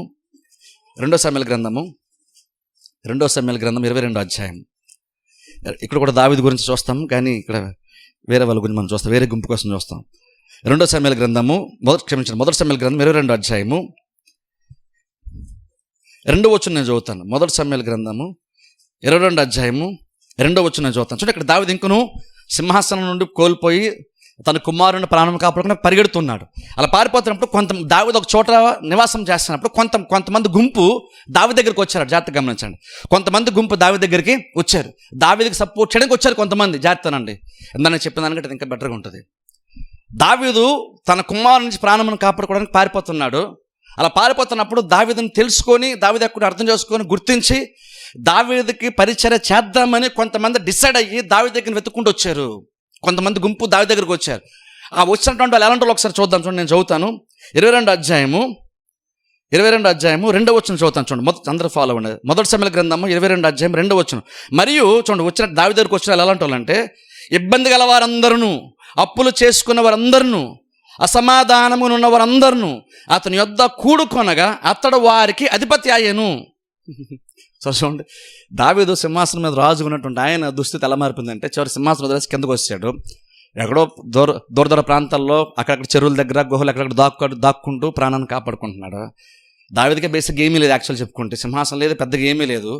రాజు లాంటి స్థితిలో ఉండి పడిపోయినటువంటి వాడు దావీదు తన కుమారుని బట్టి పడిపోయే స్థితిలో ఉంటే, ఇప్పుడు కొంతమంది దావీదు దగ్గరికి వచ్చి, అయ్యా మేము కూడా నీ వెనకాల ఉంటాం అన్నారంట. నీతో పాటు మేము కూడా ఉంటాం. దావీదు సింహాసనం ఎక్కిన తర్వాత వీళ్ళందరూ వచ్చారనుకోండి, మంచి పొజిషన్ ఉన్నాడు కాబట్టి ఇప్పుడు అందరూ వచ్చారండి అనుకుంటాం. దావీదు దగ్గర ఏమీ లేని టైంలో కూడా వీళ్ళు వచ్చారు దావీదు దగ్గరికి. గమనించండి ఒకసారి, ఎందుకు వచ్చి ఉంటారు ఆలోచించండి. ఏం లాభం ఉండి వీళ్ళు వచ్చారు దావీదు దగ్గరికి? ఏం లాభం లేదు. దేవుడు ఎందుకో వారి మనసుల్లో పని చేశాడు, వాళ్ళు దావీదు దగ్గరికి వచ్చారు. ఏం లాభం ఉంటుందని దావీదు దగ్గరికి వచ్చారు వీళ్ళు. దావీదు ఏమైనా శాలరీస్ ఇవ్వగలడా? వీళ్ళకి ఇవ్వలేడు. ఆయనకే అధికారం లేదు. ఆయన ప్రాణాన్ని కాపాడుకుని పారిపోతున్నప్పుడు వీళ్ళని ఎలాగా ఆయన చూసుకుంటాడు? వీళ్ళు మంచిగా ఎలా చూసుకుంటాడు దావీదు?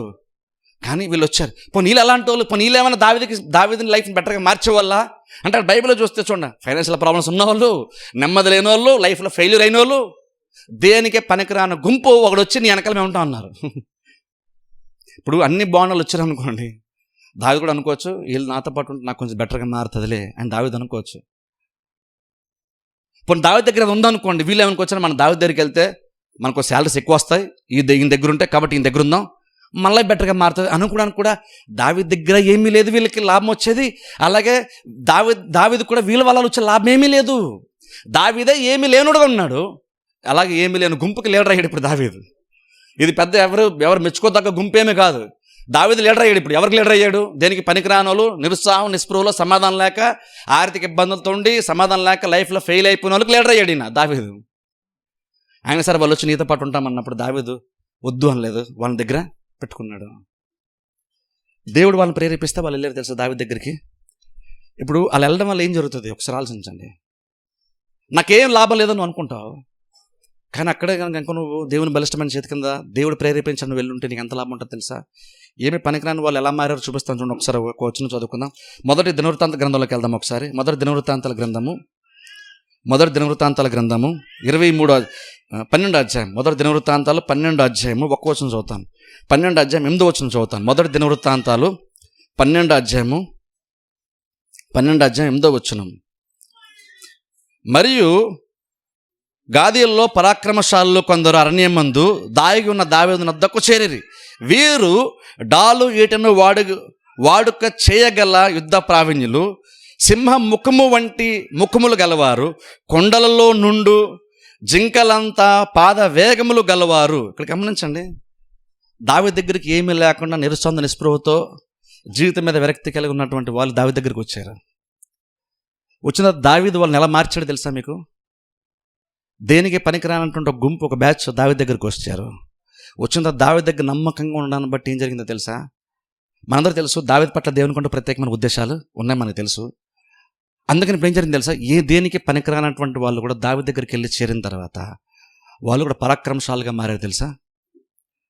ఇక్కడ మీరు బైబిల్ యాక్చువల్ మన టైం లేదు, ఇక్కడ మీరు చదువుకుంటూ వెళ్తే వాళ్ళు చేసినటువంటి యుద్ధము, వాళ్ళు చేసిన విధానం చూస్తే మనం యాక్చువల్ బేసిక్ సినిమాల్లో చూస్తాం. అలాగా ఆ స్టైల్లో వీళ్ళు ఇక్కడ పనిచేశారు, యుద్ధం చేస్తారు తెలుసా? ఒక్కడు 1200 మంది చంపాడండి ఒక్కడు. అలాగా వాళ్ళ గురించి కింద చదువుకుంటూ వెళ్తే వాళ్ళు చేసినటువంటి పరాక్రమ కార్యాల గురించి బైబిల్ చాలా ఉంటుంది. ఒకప్పుడు వీళ్ళ స్థితి ఏంటి? నిరుత్సాహంతో నిస్పృతుండి మా వాళ్ళు ఏమవుతారండి, మా వాళ్ళు ఏం చేత కాదు అనేటువంటి వాళ్ళు ఇంత పరాక్రమశాలుగా ఎలా మారారు? దావీదు లేకుండా ఇది అయ్యేదా వాళ్ళకి? చెప్పండి. దావీదు లేకుండా వీళ్ళు ఎలా మారే వల్ల? దావీదు లేకుండా వీళ్ళలా మారే వల్లే కాదు, వీళ్ళలా మారడానికి గల కారణం ఏంటంటే దావీదు బట్టి వీళ్ళలా మారారు. దావీదు దగ్గరకు వచ్చినటువంటి వాళ్ళు, దావీదు దగ్గర ఉన్నటువంటి వాళ్ళు ఎప్పటికీ వాళ్ళు అలాగనే లేరు. ఆటోమేటిక్ దావీదుని బట్టి కావచ్చు, లేదా దేవుని బట్టి కావచ్చు, ఆటోమేటిక్గా వాళ్ళు చాలా విషయాల ప్రావీణ్యతను సంపాదించుకున్నారు. వాళ్ళు ఒకప్పుడు సొసైటీలో దేనికి పనికిరానటువంటి వాళ్ళకి నిస్పృహలు ఉన్నటువంటి వాళ్ళు ఓరంగా చెప్పాలంటే సూసైడ్ చేసుకోవచ్చు. ఎందుకంటే వాళ్ళు దేనికి పనికిరారు, ఆర్థిక ఇబ్బందులు ఉన్నాయి, అంత నష్టపోయారు, సమాధానం లేదు, నెమ్మది లేనటువంటి వాళ్ళు దావీదు దగ్గరికి వచ్చిన తర్వాత వీళ్ళంత పరాక్రమశాలు తయారయ్యారంటే వీళ్ళు యుద్ధంకి వెళ్తే ఒక్కడు చంపేస్తున్నాడు, 1200 మంది చంపేస్తున్నాడు ఈజీగా. అక్కడ బైబిల్లో చూస్తే ఒక ఆయన బైబిల్ మారుతూ ఉంటుందంట. ఆయన చేతితో పట్టుకోనంట కత్తితో యుద్ధం చేస్తే బైబిల్ చెప్తున్నమాట అంటే ఆ కత్తి కూడా ఆయన చేతికి అంటుకుపోయినంతగా ఉందంట. కత్తి చేతి పట్టినట్లేదు, చేతికి మొలిసిందేమో, చేతికి అంటుకుందేమో కత్తి అన్నట్టు ఉందంట. అంతగా యుద్ధం చేశాడంట. అంత భయంకరమైన పరాక్రమశాలుగా వాళ్ళు మారారు. వీళ్ళు ఒకప్పుడు వీళ్ళదేంటి? ఒకప్పుడు వీళ్ళ లైఫ్ ఎలాంటిదంటే దేనికి పనికిరానటువంటి వాళ్ళు, అప్పుల్లో ఉన్నారు, ఆర్థిక ఇబ్బంది ఉన్నారు, సమాధానం లేదు, దేనికి పనికిరానటువంటి వాళ్ళు సరైన ప్లేస్కి వెళ్ళి సరైన చోట ఉండేసరికి దావీదుని బట్టి కావచ్చు, దేని బట్టి కావచ్చు, వీళ్ళు ఎలాగ మారిపోయారంటే వాళ్ళ లైఫ్ ఎలా టర్న్ అయిపోయిందంటే వీళ్ళు చాలా పరాక్రమశాలుగా వాళ్ళు మారిపోయారు. ఎలా జరిగింది అది? దావీదు దూరంగా ఉన్నప్పుడు పనికిరానటువంటి వాడు దావీదు దగ్గరకు వచ్చాక ఎలా మారిపోయాడు చూడండి.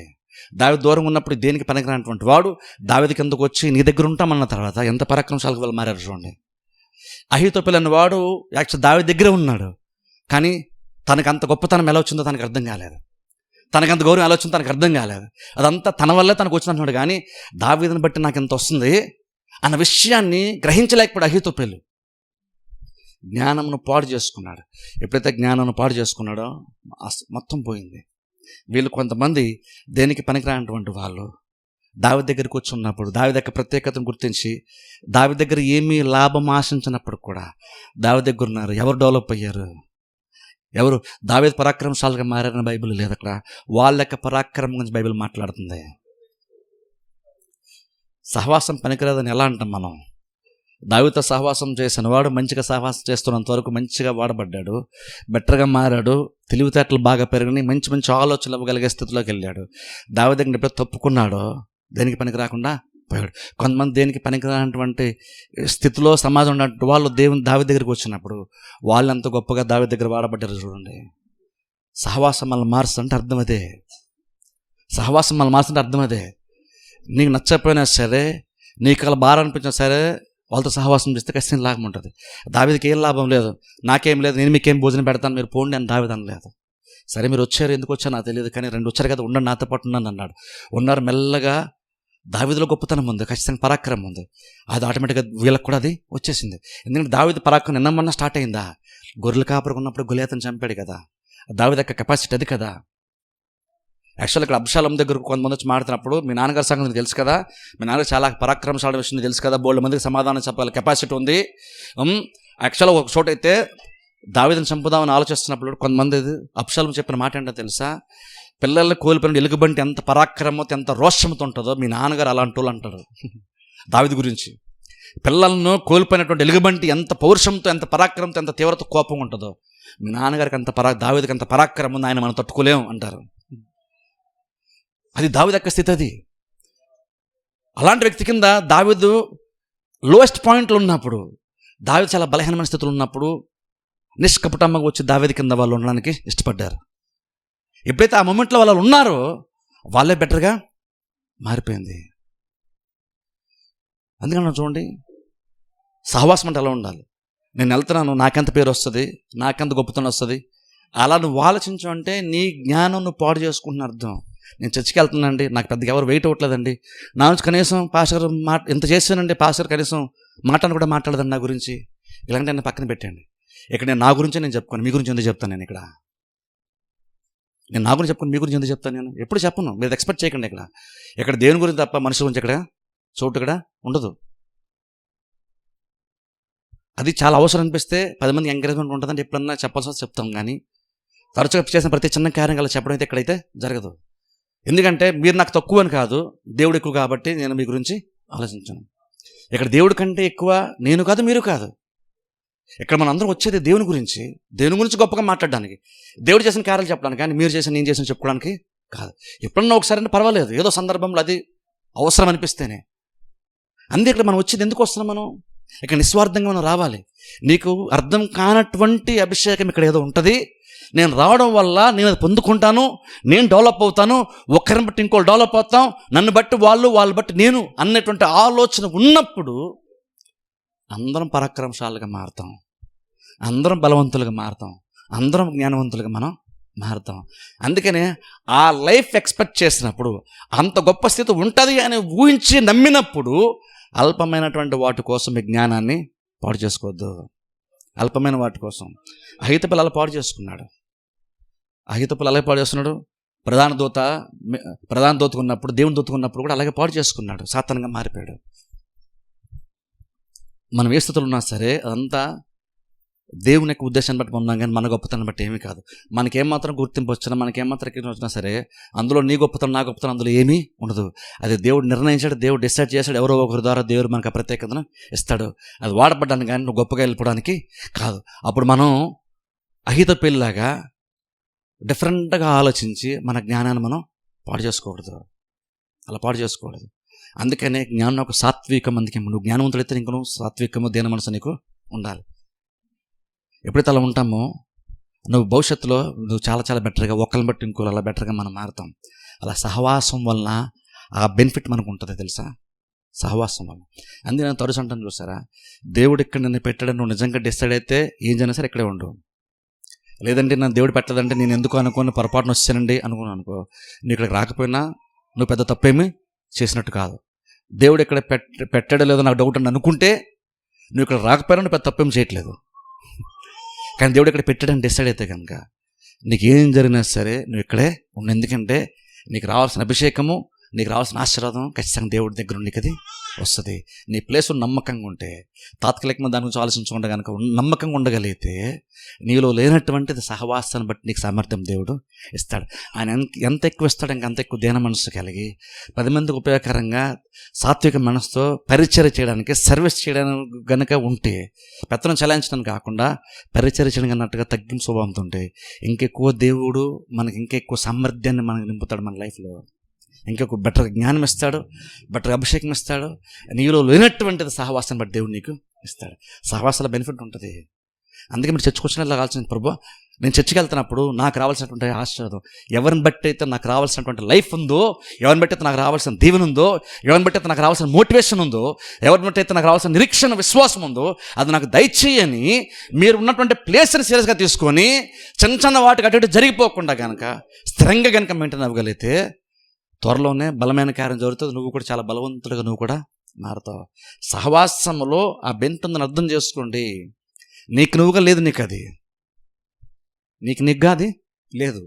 అది అర్థం చేసుకుని నాకు మించినటువంటి అభిషేకం సంఘంలో సహవాసం ఉంటుంది అని అర్థం చేసుకొని అక్కడికి వచ్చి నువ్వు కనెక్ట్ అయ్యి ఉంటే నీలో లేనటువంటి జీవము వేరే అవయవం ఉండో వేరే దేని ద్వారా వస్తుంటుంది. నువ్వు ఇంకా బలవంతులుగా ఫలభరితంగా నువ్వు కూడా మారుతావు. నీకు సామర్థ్యం పెరుగుతుంది. నీకు బెటర్గా ఫలభరితంగా నువ్వు కూడా మారుతావు. అది సహవాసం ఉంటుంది.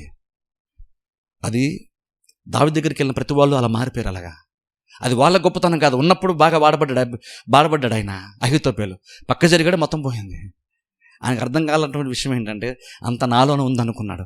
పక్కకి తప్పుకుండా కానీ తెలియదు అది నాలోంచి వచ్చినటువంటిది కాదు, నాకు వేరే దగ్గర వస్తుంది. ఎప్పుడైతే నేను డిస్కనెక్ట్ అయ్యానో నాకు రావాల్సిన మొత్తం కూడా పోయింది, నాకు అసలు విలువే లేదనే విషయం తర్వాత ఆయనకు అర్థమైంది.